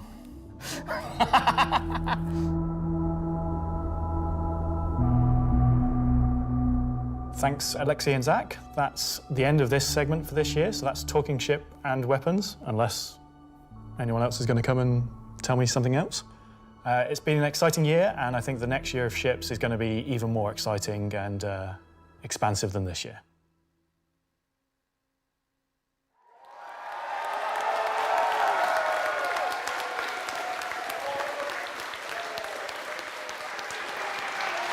Well. That is an eclectic bunch of combat ships for the verse, and they're all available right now up on the robertsspaceindustries.com store. Also, any minute now, there's going to be a PTU drop that includes all 3, so you can fly them now ahead of their release next week when Alpha 432 goes live. 3 combat ships. I wonder if they'll have any additional uses coming up later in the show. That's a hint. All right, what else can I shill? Oh, there's merch. We've got these cool new Levski desk mat things. These are always popular. There's some Levski metal posters on the store, and of course, love them or hate them, but you can't avoid them. There's this cool new Wickelo's Emporium t-shirt. Yeah. There's also a page published earlier today with a bunch of links to offerings from our third-party partners, from eye trackers to gaming chairs to voice packs to spaceship models from new partners like Planet Ring and Pigeon Spaceport and more. You can find all of that on the RSI website as well. And what else can I shill? Oh, for those of you who are at watch parties, where is it? Challenge coins. Who doesn't love challenge coins? There's these lovely Levski-themed challenge coins if you're attending one of the 9 official watch parties around the world. There's also a digital one of these in the goodies pack, so you check those out. Don't leave today without getting your Levski challenge coin. All right, what else can I shill? Now I'm kind of tired of shilling. All right, let's find out some more about where we are. Simon, can we move? Can we do? Oh, yeah, look at that. Okay, here we go. Pardon me. Excuse me. Hi, how you doing? Hey, that was my best angle. Hey, I gotta be careful. Last year I took 3 steps and tore a muscle. All right, so this is the 9th floor of CIG Manchester's Manchester office. That's, This is the room where we have lunch every day, and if you get here early enough, croissants, if the weapons team hasn't stolen all of them. Over here, we got some cool mannequins representing different aspects of the game. You got the ever-present, Hurston security armor over here. That's really cool. You got your Dusters armor right here. You got this guy from a game that we're not talking about today. Marine armor, yeah, it's all pretty cool. And then when you come over here, got a nice little recreation area. There's some sim pits over there for people who need to test that kind of stuff. We got this cool Krigeri Bengal carrier. Come over here, shoot it. Go down the nose here. Watch this. It's pretty cool. I'm gonna go over here. Can you see me? Hi, Mom. All right. So yeah, and what are you doing, Richard Tyler? All right. I thought John went to Washington, D.C. Let's see, what else we got? We got cool Voyager bar here. This is where we get all kinds of breakfast goodies, coffee, stuff like that. Hey, who remembers the big coffee controversy of 2016 where everybody took to Reddit and pondered the question, do devs deserve coffee? I do. You want to see what next year's big controversy is? Check this out. I'm going to come over here. Do devs deserve coffee? Welcome to the Stargarita machine.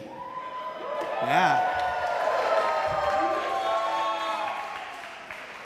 Do devs deserve frozen deliciousness? I don't know. Go to Reddit and let us know. All right, let's see. Let's go over here. Competition winners. Competition winners.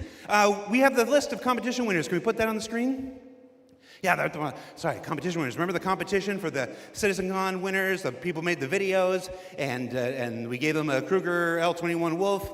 We actually have the names. They're behind me. Look.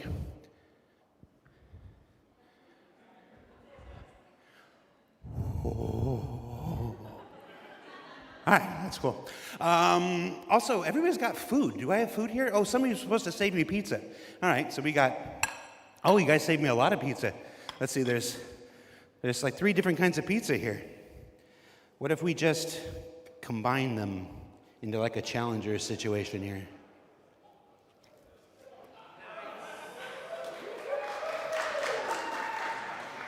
That's a CitizenCon throwback if you're not familiar with it. So I have now crafted my own pizza experience. And that is a terrible segue into our next segment. Gemma, Gemma, are you there? Yes, Jared. Can we fire up the FPS crafting segment while I try to chew this off camera? We sure can. Roll, BT. Let's go to that.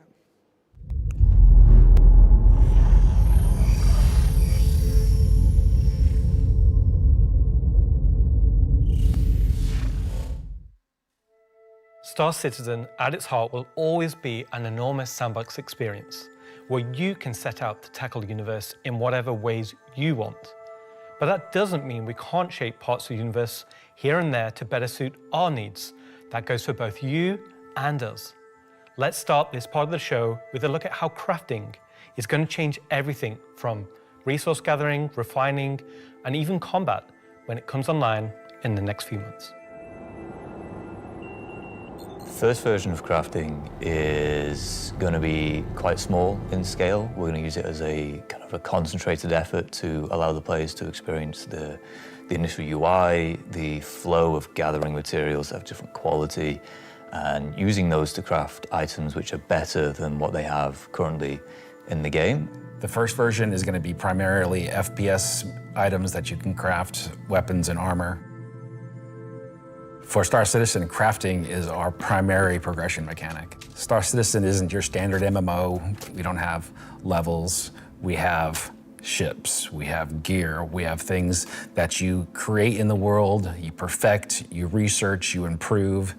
And those items, those ships, those vehicles, the armor and weapons, that's how you progress in Star Citizen.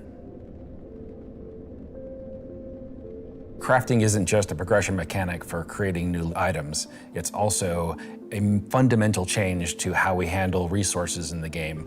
The materials that you collect, how you refine them, quality matters.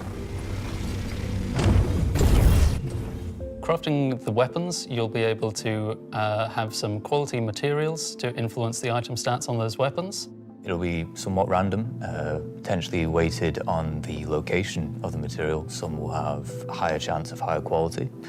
And once you take those materials to your crafting bench, the fabricator, you can use them to craft, and the different attributes will be increased based on the quality of the materials you use. It's not just iron ore anymore, it's iron ore of the quality that you know will get you the stats for the item that you desire. And it's not just mining, it's essentially every resource we can get our hands on.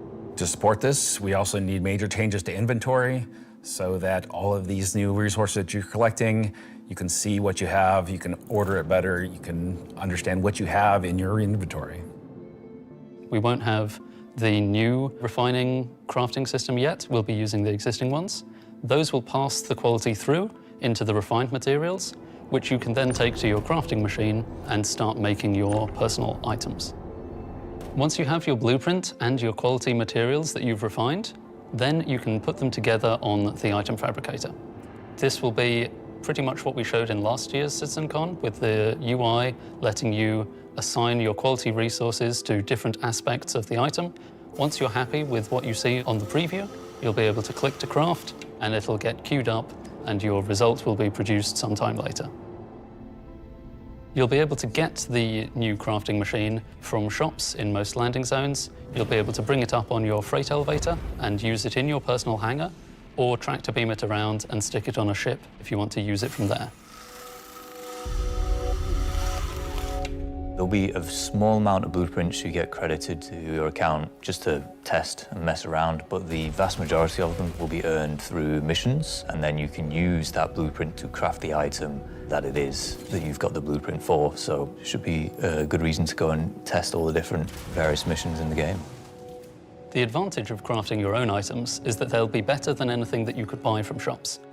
You'll be able to increase and improve item stats that are relevant to your gameplay. Maybe your gun will shoot faster, maybe it'll do some more damage, or your armor will have greater resistances against environmental effects or incoming fire. You might be wondering, what about the upgrade and research? That will be coming in a subsequent release. We're happy with this initial scope for crafting. It's going to be so valuable for us as devs to kind of get the metrics in, get the feedback in, because then we can make the changes that, they only become obvious, so to speak, when you have kind of mass amounts of data and mass amounts of users using it. So I'm very excited to get it out in the wild. It's our intention to get crafting out on tech preview by the end of the year and get the testing we need so we can release it when it's ready.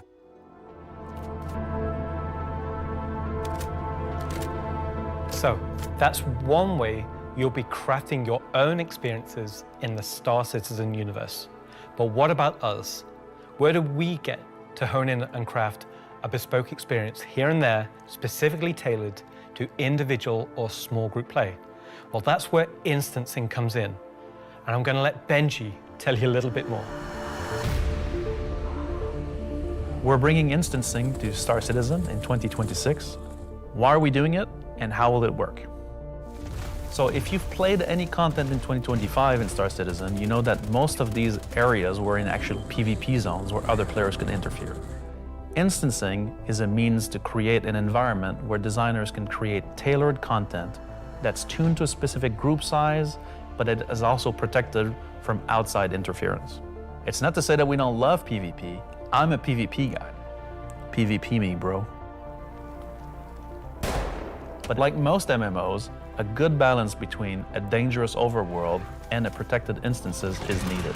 Right now, we don't have this ability, and this is something we really need in order to give you a sense of progression that is tailored and balanced to a tunable amount of groups, so the difficulty matches the group size.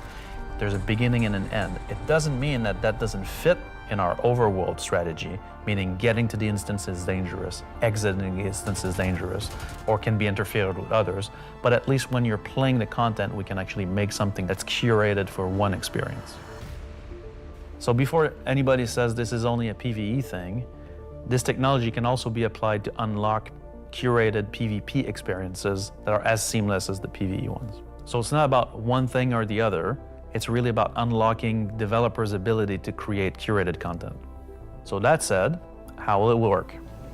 Instancing is really an evolution over static to dynamic meshing. We want your instances to be as seamless as your instance hangars, meaning that when you take an elevator, you exit the elevator, you're inside the instance. A gateway opens, you cross that gateway, you're now into your instances. Could be also a quantum jump into an instance that you don't even see. The transition is just like a dynamic mesh transition. And so throughout the universe, we will be able to add these areas that are open or closed instances that allow you to join in either with a party and have a reserved instance for your party, or join an open instances that has a number of slots. And so some of those areas will be completely instanced on different servers. This allows us to leverage the compute power of the entire mesh. The closed ones will be really to drive one piece of content. You enter and exit seamlessly, just like we do with your instance hangars currently. Let's go and find out what one of our first instances will be.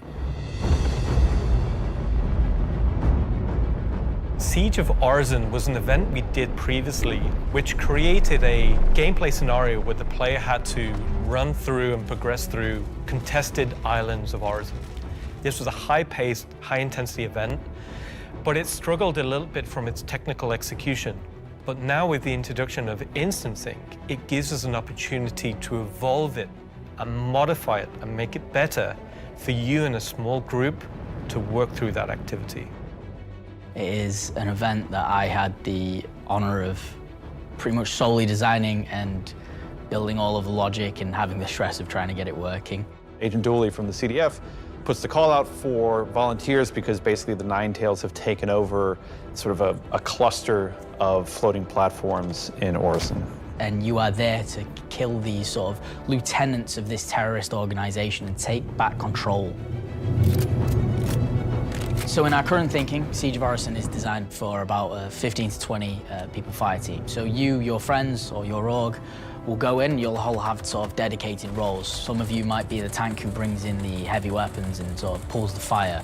Some of you might sit at the back and be the sniper and pick people off who are a bit further to make the advance easier. Some of you will be the medic whose sole job is going to be revive and look after the rest of your team and the health of them. And some of you will be the people who push for the objectives to try and get sort of most of the mission done. The event was designed for about 15 to 30 people, but when we released it, we fixed the problem with 2 DGSs on one server that was fighting for resources. And with that, we also upped the player count to 100. So when it first debuted, it was already too full for what it was designed for. It was a massive operation at the time. I think that bringing it back and giving it a refresher will be a fantastic addition back into the PU. So imagine if Siege was a instance that you could go in and play solo, or if it was a public event that you could go with your friends, or you could join up with random players on the server. There's lots of ways that we want to take a look at Siege, how we can make it a more approachable piece of content. I'm excited, to say the least, to bring back Siege of Orison to Star Citizen and to sort of have it be one of the first tests that we have for instancing and really get it back to sort of a core experience point where it should be.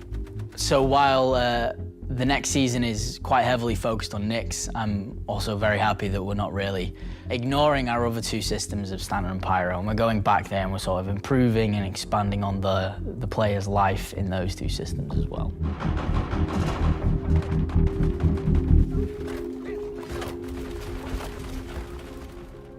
Yes, and while things like Genesis, Interstellar hauling, crafting, Siege of Orison, and more will reveal next year, we'll continue to bring life into the existing universe outside of Nyx. There's still one more exciting use for instancing we're building right now.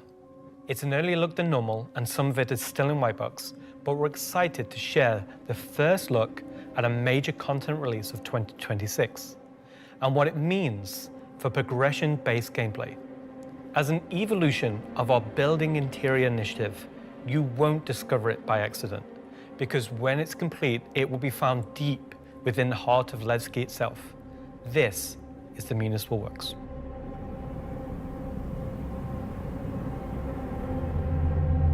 So inside the facility, you'll find huge vaporization chambers. old processing plants, industrial tunnels, and eventually into the old turbines which are still pumping heat into the old rock.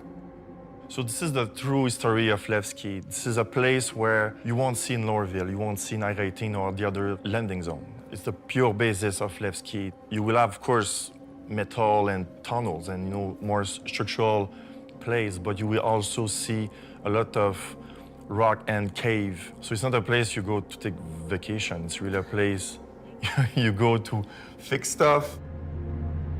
Not everybody has what it takes to come down there and do the job that needs to be done. All of your sewage systems have stopped working. Everything's going to quite literally. And so the player is tasked with their group, most likely, to go into there, take out the outlaws, and get the facility working again. So let me get this straight. This is literally a mission to fix the toilets of Levski. It's not just the toilets. You're also trying to turn on the air. Air is a bit more important. It still works in Levski, but they have maybe polluted air because it's not being cleared properly. It's not just for the toilet. Boot mission. It's also a little bit more exciting than just going into some vents. It's like a free-layered system where there's 3 chapters. This will be mission-driven and repeatable. Everything from mining to salvage to combat to investigation, a variety of roles. Narratively, it's a real sandbox. Every progression you do will unlock a new area that will link back to previous areas, complexifying the play space.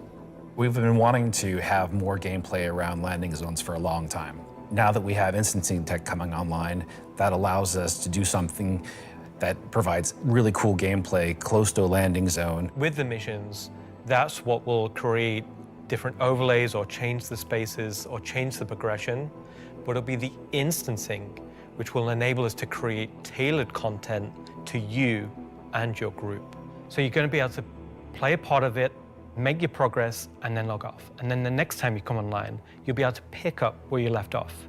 It's going to allow players to return back to it at different states, depending on how much you've progressed, and be able to keep it going until you've reached sort of the end of the whole 3 chapters. Where you're not going to have other people getting in your way. It's you, your team, your party. It's a way of giving players content where they know exactly where they're at and they can keep going back to it and improving sort of their own progress and ability to jump through them in faster and faster times as well. So that's a look at how we'll be allowing players and developers alike to create more crafted experiences within the greater sandbox of the persistent universe. Okay, is that it for me at this point, Jared? Almost. Throw it back to me, and I've got one more for you after this. Back to you, Jared.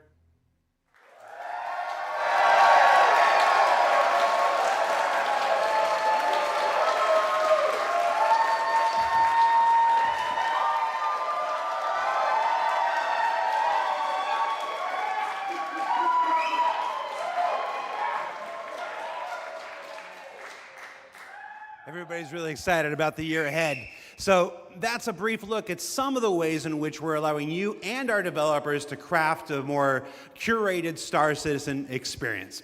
Now, at this point in the show, we are in the home stretch. We've got only one more segment to go. But before we do that, we wanted to check out, we said earlier in the show that we would look at what you were saying during the show. We looked at how to put YouTube comments on the stream, and it was immediately apparent that we were going to lose our broadcast license, so we're not going to do that. We did find some social media stuff on Twitch, though, or not Twitter, X. What is it called now? Let's see what this says.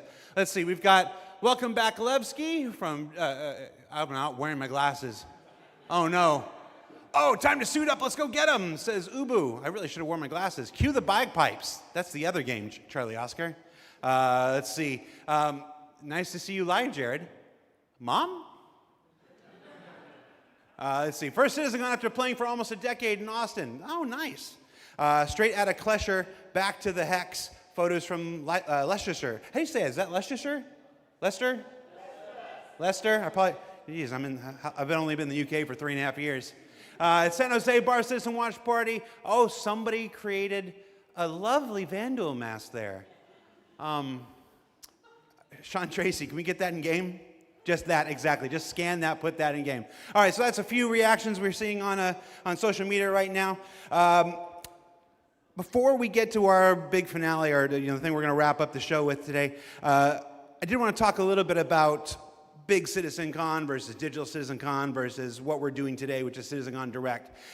Every year, CitizenCon is a monumental task for any number of people, whether that's development, marketing, the support teams, the platform teams. Everybody comes together to make this thing happen and go off, hopefully without a hitch. And so far, we've been doing all right, other than some stuff in the room here. You know who you are.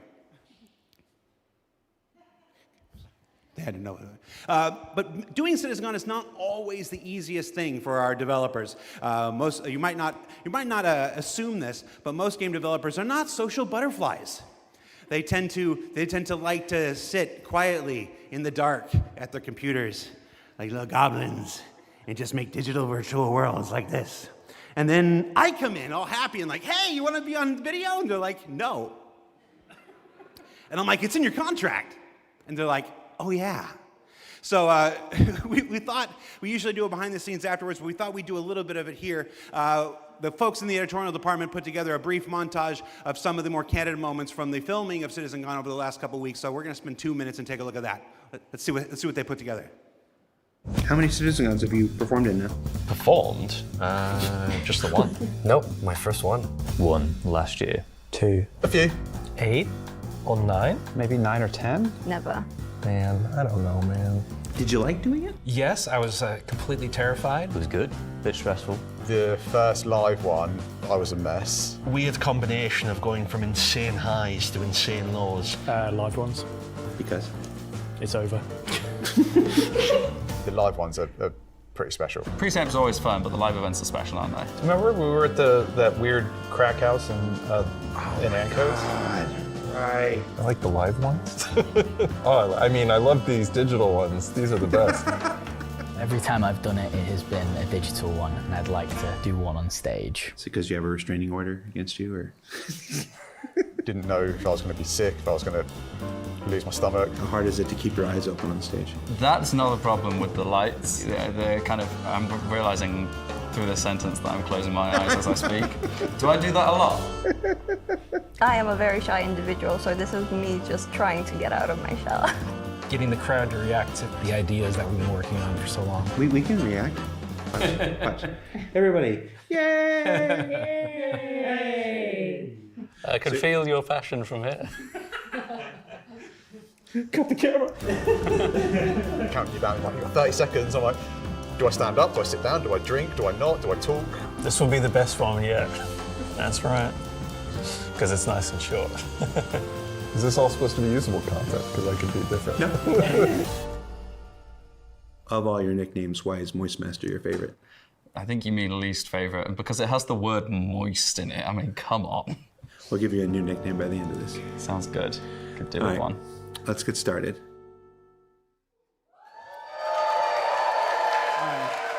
So for those of you watching at home or at the watch parties, you're like, why are we showing that? I put that in there because I'm eternally grateful for all of the CIG staff and developers who take the time to appear on these things, whether it's ISC, SCL, CitizenCon, walk on stage, be pre-recorded. It's not the easiest thing for everybody. And on behalf of the community, if I can speak for them in this regard, I want to say thank you for participating in these things each and every year that we have them. Now, let's wrap things up here. So let's see, how do I want to do this? At this point, we've only got one major story left to tell. But before we do that, we wanted to do one more check-in on something we started last year. Last year, Rich Tyrer took the stage and presented his roadmap to 1.0. And we didn't want to go an entire year without talking to the senior game director himself to get his update on that 1 year later. So we're going to throw it to him, and we're going to go to our last segment, and when we come back, we'll say our goodbyes. And if you're at a watch party, it's time to get... I was going to say, that's not a word I can say on the camera. Let's just go. Let's just throw it back to me. Go to me from 1 week ago.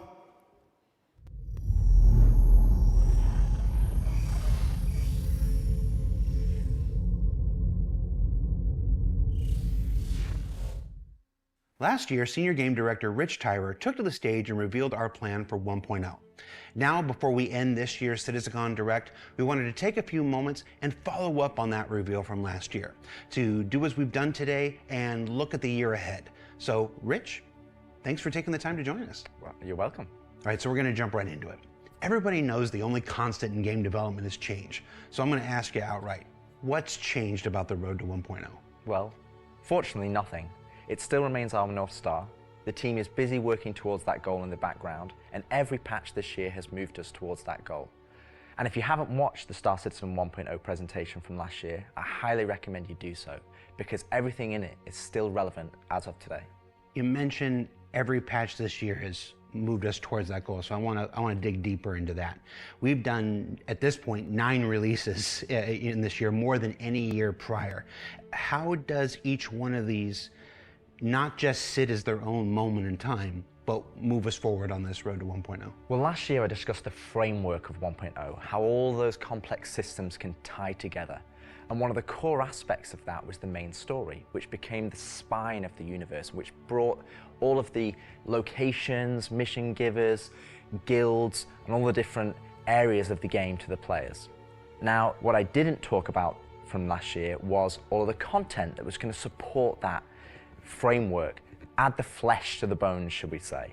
And I think that's where this year has moved us towards that goal. If you think about previous events of previous years, they've generally been locations that we've put into the verse, but they've been transient. We've taken them away, like Siege of Orison or Zenithreat. We've added them to game, and then they've been moved away.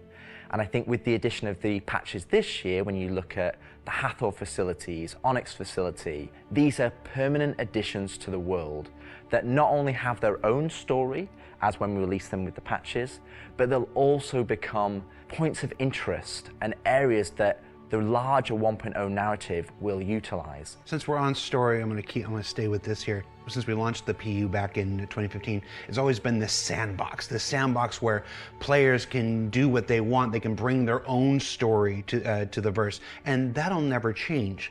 But how important is it that we also build this concurrent narrative of our own, this crafted experience, if you will, alongside that? Well, we're trying to create a living, breathing universe. And that includes both the player stories that you mentioned, that they can go and enjoy and create their own memories together. But it also means that we want to have a universe that gives back. We want areas and locations to feel like they're believable and real life locations. And if you look throughout this year and the patches that we've worked towards, we've had an overarching story that's moved from patch to patch, and we're going through some of those cycles right now. We've also been introducing mission content that has fully voiced dialogue and facial animation, which allows us to inject some of the meaning and the why to what you are doing as a player.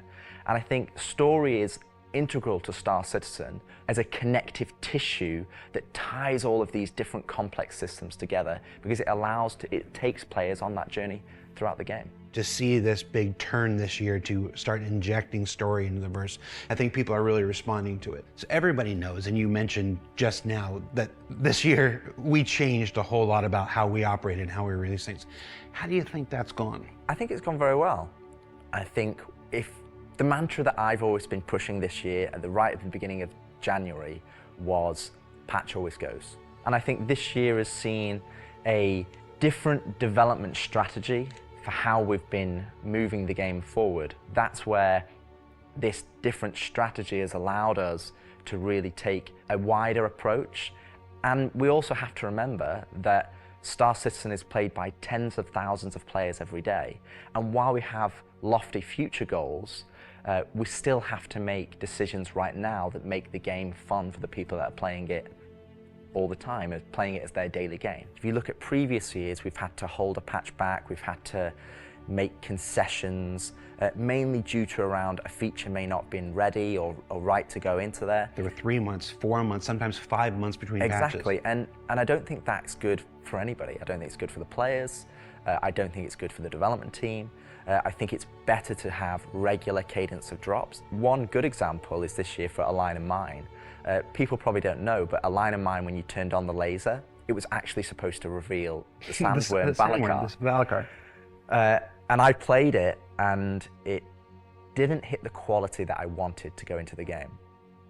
So we changed, and I took it out, and I made that decision alongside Chris and Erin, and we've held that back, and we're going to work on that towards a future patch. But I think definitely the more regular cadences has had the multiple benefits, and like I said, I want to dispel a myth right here, right now. Like, features are still being worked on quite heavily in the background, from radar and scanning in FPS, the new quantum, to inventory, engineering, and crafting, and all of those features are going to be coming very, very soon for players to get their hands on. And, you know, I'm going to be honest, I'm not going to sit here and say that if I was to go back to the start of the year, I would hope that we would have released more features. But I also think every decision we've made this year has been through the lens of making the live experience as stable and as good as possible. Absolutely. All right, so that's a bit about the year before. And the year before has been, I've said this before, I've said it internally, I've said it out there, I'm gonna say it right now again on camera. I think this has been the best year of Star Citizen ever. And I'm willing to look right into the camera and say that. The player numbers are up, engagement numbers are up, the length of the play sessions are up, bug numbers are down, 30K is gone. It's been a solid year. But CitizenCon isn't CitizenCon without talking about the future, so I want to move us to the future. We've talked about story, we've talked about this more diegetic, immersive universe and adding voice lines and stuff like this. But where do we go from here? Obviously that continues, but what more are we going to do to make this universe seem alive and real and breathing? I think the biggest thing is to start having that conversation be two-way.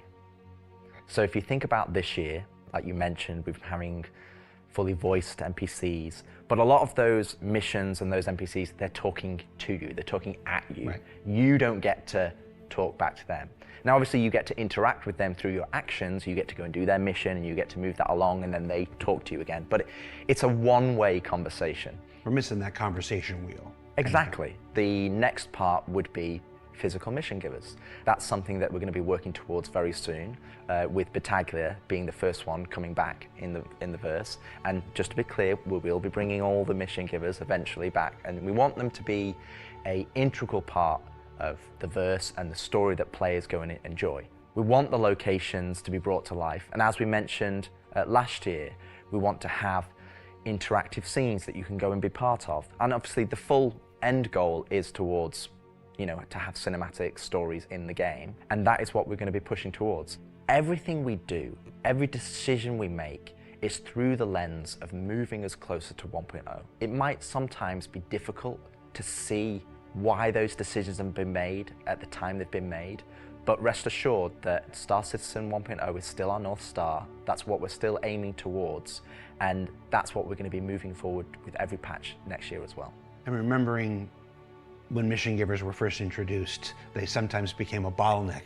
Is there a role in instancing, which we learned about earlier today? Is there a role for instancing in that, in helping with mission givers? Yes, partially. It will be one mechanism that will allow us to have players go to their own individual area of the verse, have that conversation, and then go and continue on into the open world environment. So I think that's where, when we look at instancing provides us one tool that allows us to remove that bottleneck and provide a more seamless experience. Happy you said that, because that's one of our last topics I want to get to, is how we reconcile instancing with the persistent universe. Like, for the last 10 years now, we've been building this giant, seamless, persistent universe where everybody can come in and play together. And it would be easy to have a first instinct reaction to the idea of instancing and say that's antithetical to everything that Star Citizen is. But you mentioned last year these 3 pillars of building Star Citizen in the PU, and I want to know, you said nothing changed, but I want to ask you about this specifically. What are those 3 pillars again, and how does instancing fit within the greater design of Star Citizen? So the 3 pillars I mentioned last year were open world. That's just like the missions you love today. You can go and play, there's other players there, and you can go and enjoy that together. Then we have instancing, which I'll talk a bit about more. But similar to Municipal works that we've talked about previously. And then the third pillar was dynamic content, which would be content that's generated by the activities of the players. And I think it's very easy to become myopic around one specific thing when we're talking about it a lot, when it's the next stage of our development. And I think you could reverse it. If we'd have made a game that was all instance, and then I'd come on camera and said, hey guys, we're going to start doing it open world, it would be like, oh, is the game changing? Are we doing open world now? Is open world the new North Star that's going to take us this way? And it's not. It's just one more tool that's going to allow us to offer different and dynamic experiences for players to go and engage in. Now, when I talk about instancing isn't always what you'd imagine as a solo instance experience where it's only just you. We're going to have several different versions of instances. Some are going to be closed instances, which will be like the new player experience. We'll be able for you to go in by yourself, for us to teach you the ropes in a safe environment so that you can understand how to play the complex game that we've made. But we'll also have open instances like a cantina or a bar where we might say, hey, we only want 50 people to come in here because we've got mission givers and we've got other NPCs for you to talk to, and you would just walk in and it would be seamless. You wouldn't know that there was an instance, it's not going to get a loading screen, you would just seamlessly walk into that location, it would be full of other players and NPCs, and you can go and enjoy the content. And that's, I think, something that instancing is going to provide us. It's going to give us a tool to offer different dynamic content, or curated content, as I'd say. It allows us to create experiences that are different to the open world experiences that we've already made. And it's not to say that we won't continue our open world development or only do instance content. It's going to be a mix. And like I said, this is one of the pillars that will move us towards 1.0. We will eventually work on dynamic content that will move us towards 1.0. And all three of those pillars will interweave to create the full Star Citizen experience. All right, so we've hit a lot of the bigger topics, the feature work, engineering, and FPS crafting coming to tech preview soon, stuff like this. We've talked about instancing and how that's going to work within the universe. But I want to ask you this one last big one. It's very easy to say Star Citizen is this kind of game and that kind of game. Those of us who spend our days making it know better. It's an everything game. It's everything we can make it game. It just is. But at the core of this is still spaceships. That life of spaceships. What more can you tell us about spaceship gameplay in the future? What can you give us? What can you tee up for us to look forward to for those of us who are really into Star Citizen for the spaceships? Our intentions going forward are to make sure that every ship or ship archetype that you acquire has a role and has content that you can go and enjoy in the universe. For example, right now I know that we're working on more robust mining missions, more robust salvage missions. We're going to be working on refueling missions. And we want to make sure that each and every one of the ship has a purpose and has a reason to exist in the game. That's from the smallest Argo MPUV, as well as ground vehicles, all the way up to the large capital ships. We want to give them purpose, and I think it's something that we are absolutely aware of. We want to make sure that we're building that spectrum of content to allow players to go and engage in, and I think 2026 is going to be a very good year for Star Citizen, and I think there's going to be something that's very interesting and something that a lot of people have been waiting for, but rather than me spoil it, I'll let Ian and the team go into the details on that. He had a twinkle in his eye. Ian, take it away.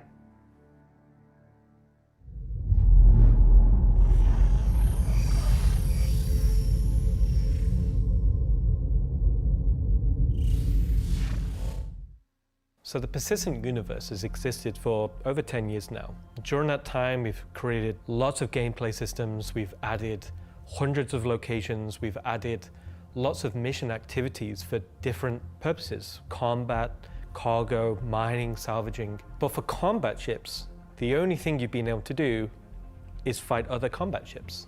In 2026, this changes. We're going to be delivering a spaceship-focused activity space which incentivizes the use of different gameplay roles These are going to be scenarios where you're going to have to plan and strategize and create operational tactics to overcome your objective. So what you're going to see is very early. It's early in the pipeline process, and it's going to come online about mid next year. But we're really excited about the content we're creating, so we want to share with you a super early look at what we're building in a space we're calling Tactical Strike Groups.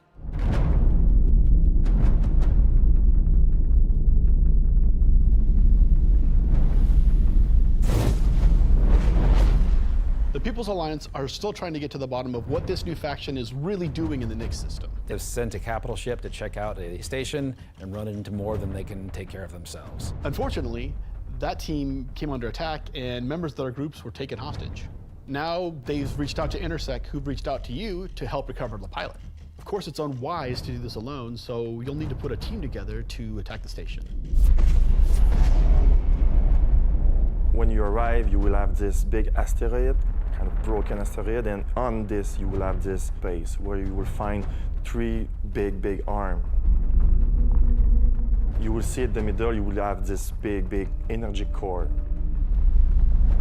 Everything here has a purpose. It's not just for the show, just something nice to see. You'll see a People's Alliance-owned Idris that's just on the outside, and it's going to be getting harassed by this unknown faction that you have met before.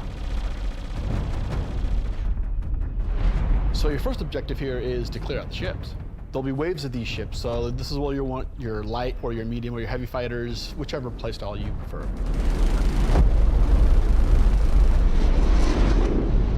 So while one part of your group is dealing with the fighters, now it's time to actually assault the station.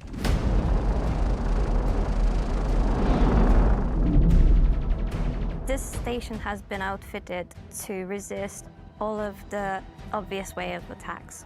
Somehow they've incorporated Vanduul capital ship killing turrets. These turrets ignore small fighters, and they have the firepower to destroy even the biggest capital ships. Your Polaris and your Idris, if you get it close, it will get shredded. The idea of these is so we can sort of make it so we can mix up that ship combat, and not everyone can just bring the biggest ship and win just because they have the biggest ship.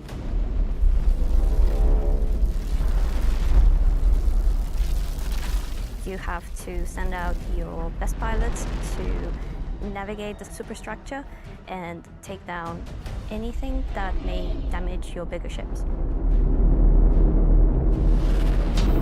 So at this point you're thinking, destroy the turrets. But it's not that easy.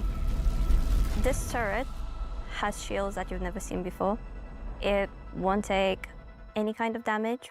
Your missiles won't do anything, your lasers won't do anything, your ballistics won't do anything to them. But like everything, they do have a weakness. You have to cut the power to their shields. To do that, that actually brings you to your first objective, the power relays. So the exterior has a number of power relays that are holding the doors closed so that you can't get in. You have to find them, you have to target them, and you have to destroy them. But it may not be as easy as it seems. Here's our first wrinkle. The power relays have their own shields that are resistant to energy-based attacks. We know how much you like using laser repeaters, but so do these guys. Capital ship can't get close enough because of the turrets. So ships with explosive or ballistic ordnance will be needed here. That's torpedo ships like your Retaliator or Gladiator, or even another fighter with ballistics loadout. That's gonna take you a while.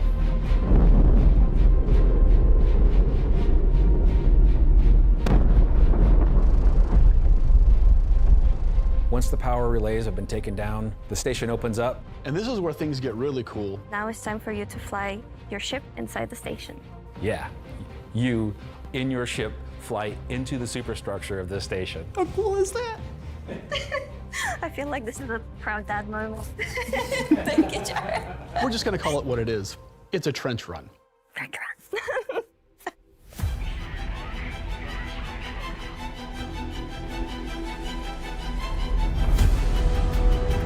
So as you enter the structure, you'll see cooling units along the sides that you'll need to take out.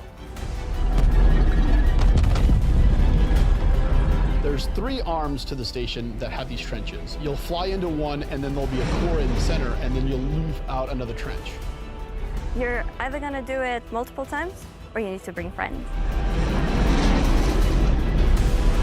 At this point, the core is still protected, so these are essentially strafing runs. There are objects to avoid. You're going to have to be able to dodge. You're going to have to move quickly. You need an agile ship.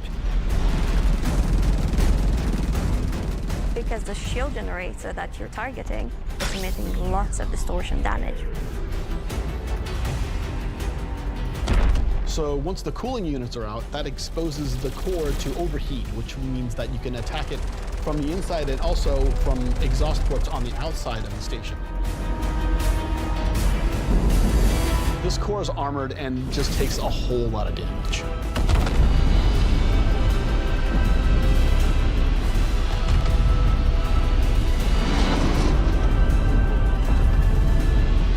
Once the power core goes down, the turrets come down, and then the capital ships can get closer. Why is that important? Because during all of this, you spend a lot of ammo and munitions and ballistics, and you're going to want to top up. This is where we're going to get our new feature in: ship hangar refueling and rearming. You're going to be able to land in the hangar of select ships and be able to use the same interface as you are right now at stations to refuel and rearm. It's specifically for ships like the Idris and the Polaris and other ships that are designed to have other ships land inside them. Of course, it'll be more than just those 2 ships, and you'll find out more once we get closer to release. But this is a really important feature that we're really excited to get out. If you're not bringing your own Idris, the People's Alliance has an Idris there that can provide a safe port in a storm, allow you to set back up and head back out. And it's a good thing that you've rearmed and refueled too, because now another group of ships is coming to attack the People's Alliance Idris.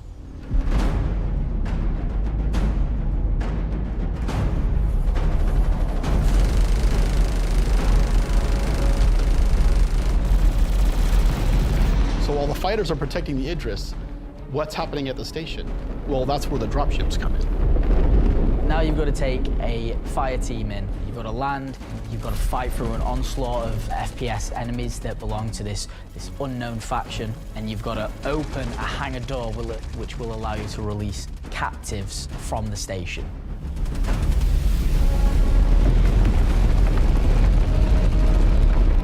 After you've opened the doors and that person's taken off, you've just got to make sure they get to safety.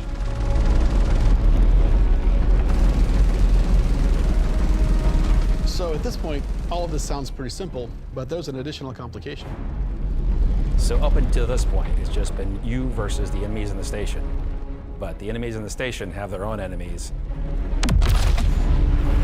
The Van Duel neighbors, who really don't like these guys for some reason, will come in and wreak havoc on everything. And they're not going to discriminate between you and the station. They're out for blood. When you alert the Van Duel by destroying the power core that the station's now vulnerable, you're on a time limit. Van Duel are coming, they're going to come hard, they're going to keep coming, you're going to have one hell of a fight.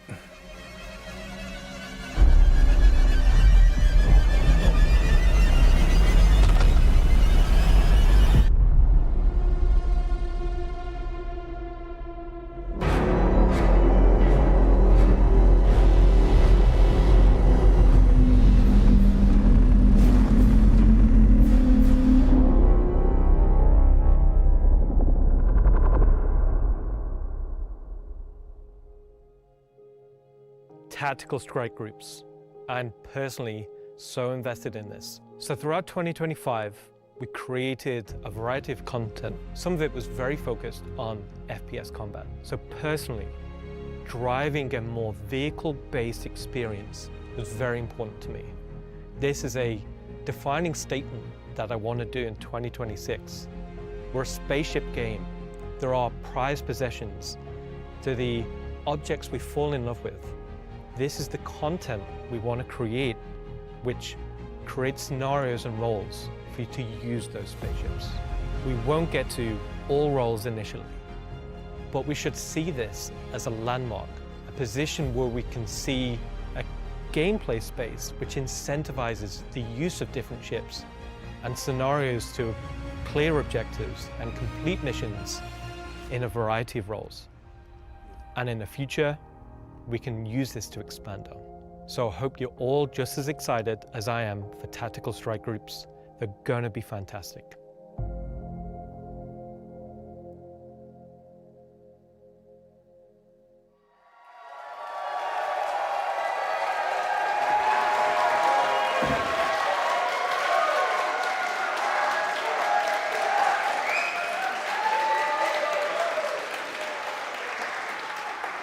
Okay.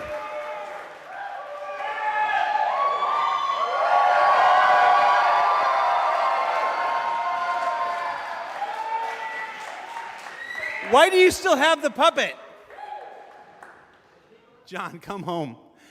All right, so tactical strike groups. It's been a long road for the last 10 years. The PU's been around. We've done lots to build stuff for mining ships and for salvage ships, and as Rich said, we're currently building out even more for those, and our first refueling missions coming online in 2026. But combat missions. Oh, hi, Aaron Roberts. But finally having enough of the foundation in place that we can begin to build real spaceship operations, in any other MMO they'd call dungeons. It's really exciting for me, and that's why we're ending the show this year with that. So yeah, that's been CitizenCon Direct. Thank you for taking the time to share this with us. Again, this is just a glimpse at some of what's coming in 2026. I've seen the Twitch chat and the YouTube chat like, oh, you're spoiling everything. I promise, we ain't. So before we let you go, that's it for me. Thank you so much for tuning in. And as with every CitizenCon, the last word shouldn't be mine. It should belong to our founders and CEO. So take it away, Chris Roberts. I hope you enjoyed this glimpse into some of what the team is cooking for the near future.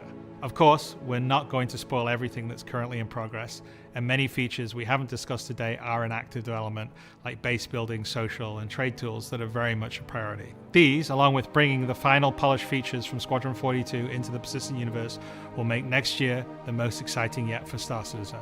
Finally, I want to extend a heartfelt thank you to everyone at CIG for working so tirelessly and with so much passion to deliver something that is already special and will only get more so as we continue. And of course, to all of you for making all this possible with your support and feedback. We couldn't do this without all of you, something that I and the team appreciate every day. We are very lucky to be allowed the time and the money to build a game of all of our dreams, something that is only more apparent as the video game business becomes more monolithic.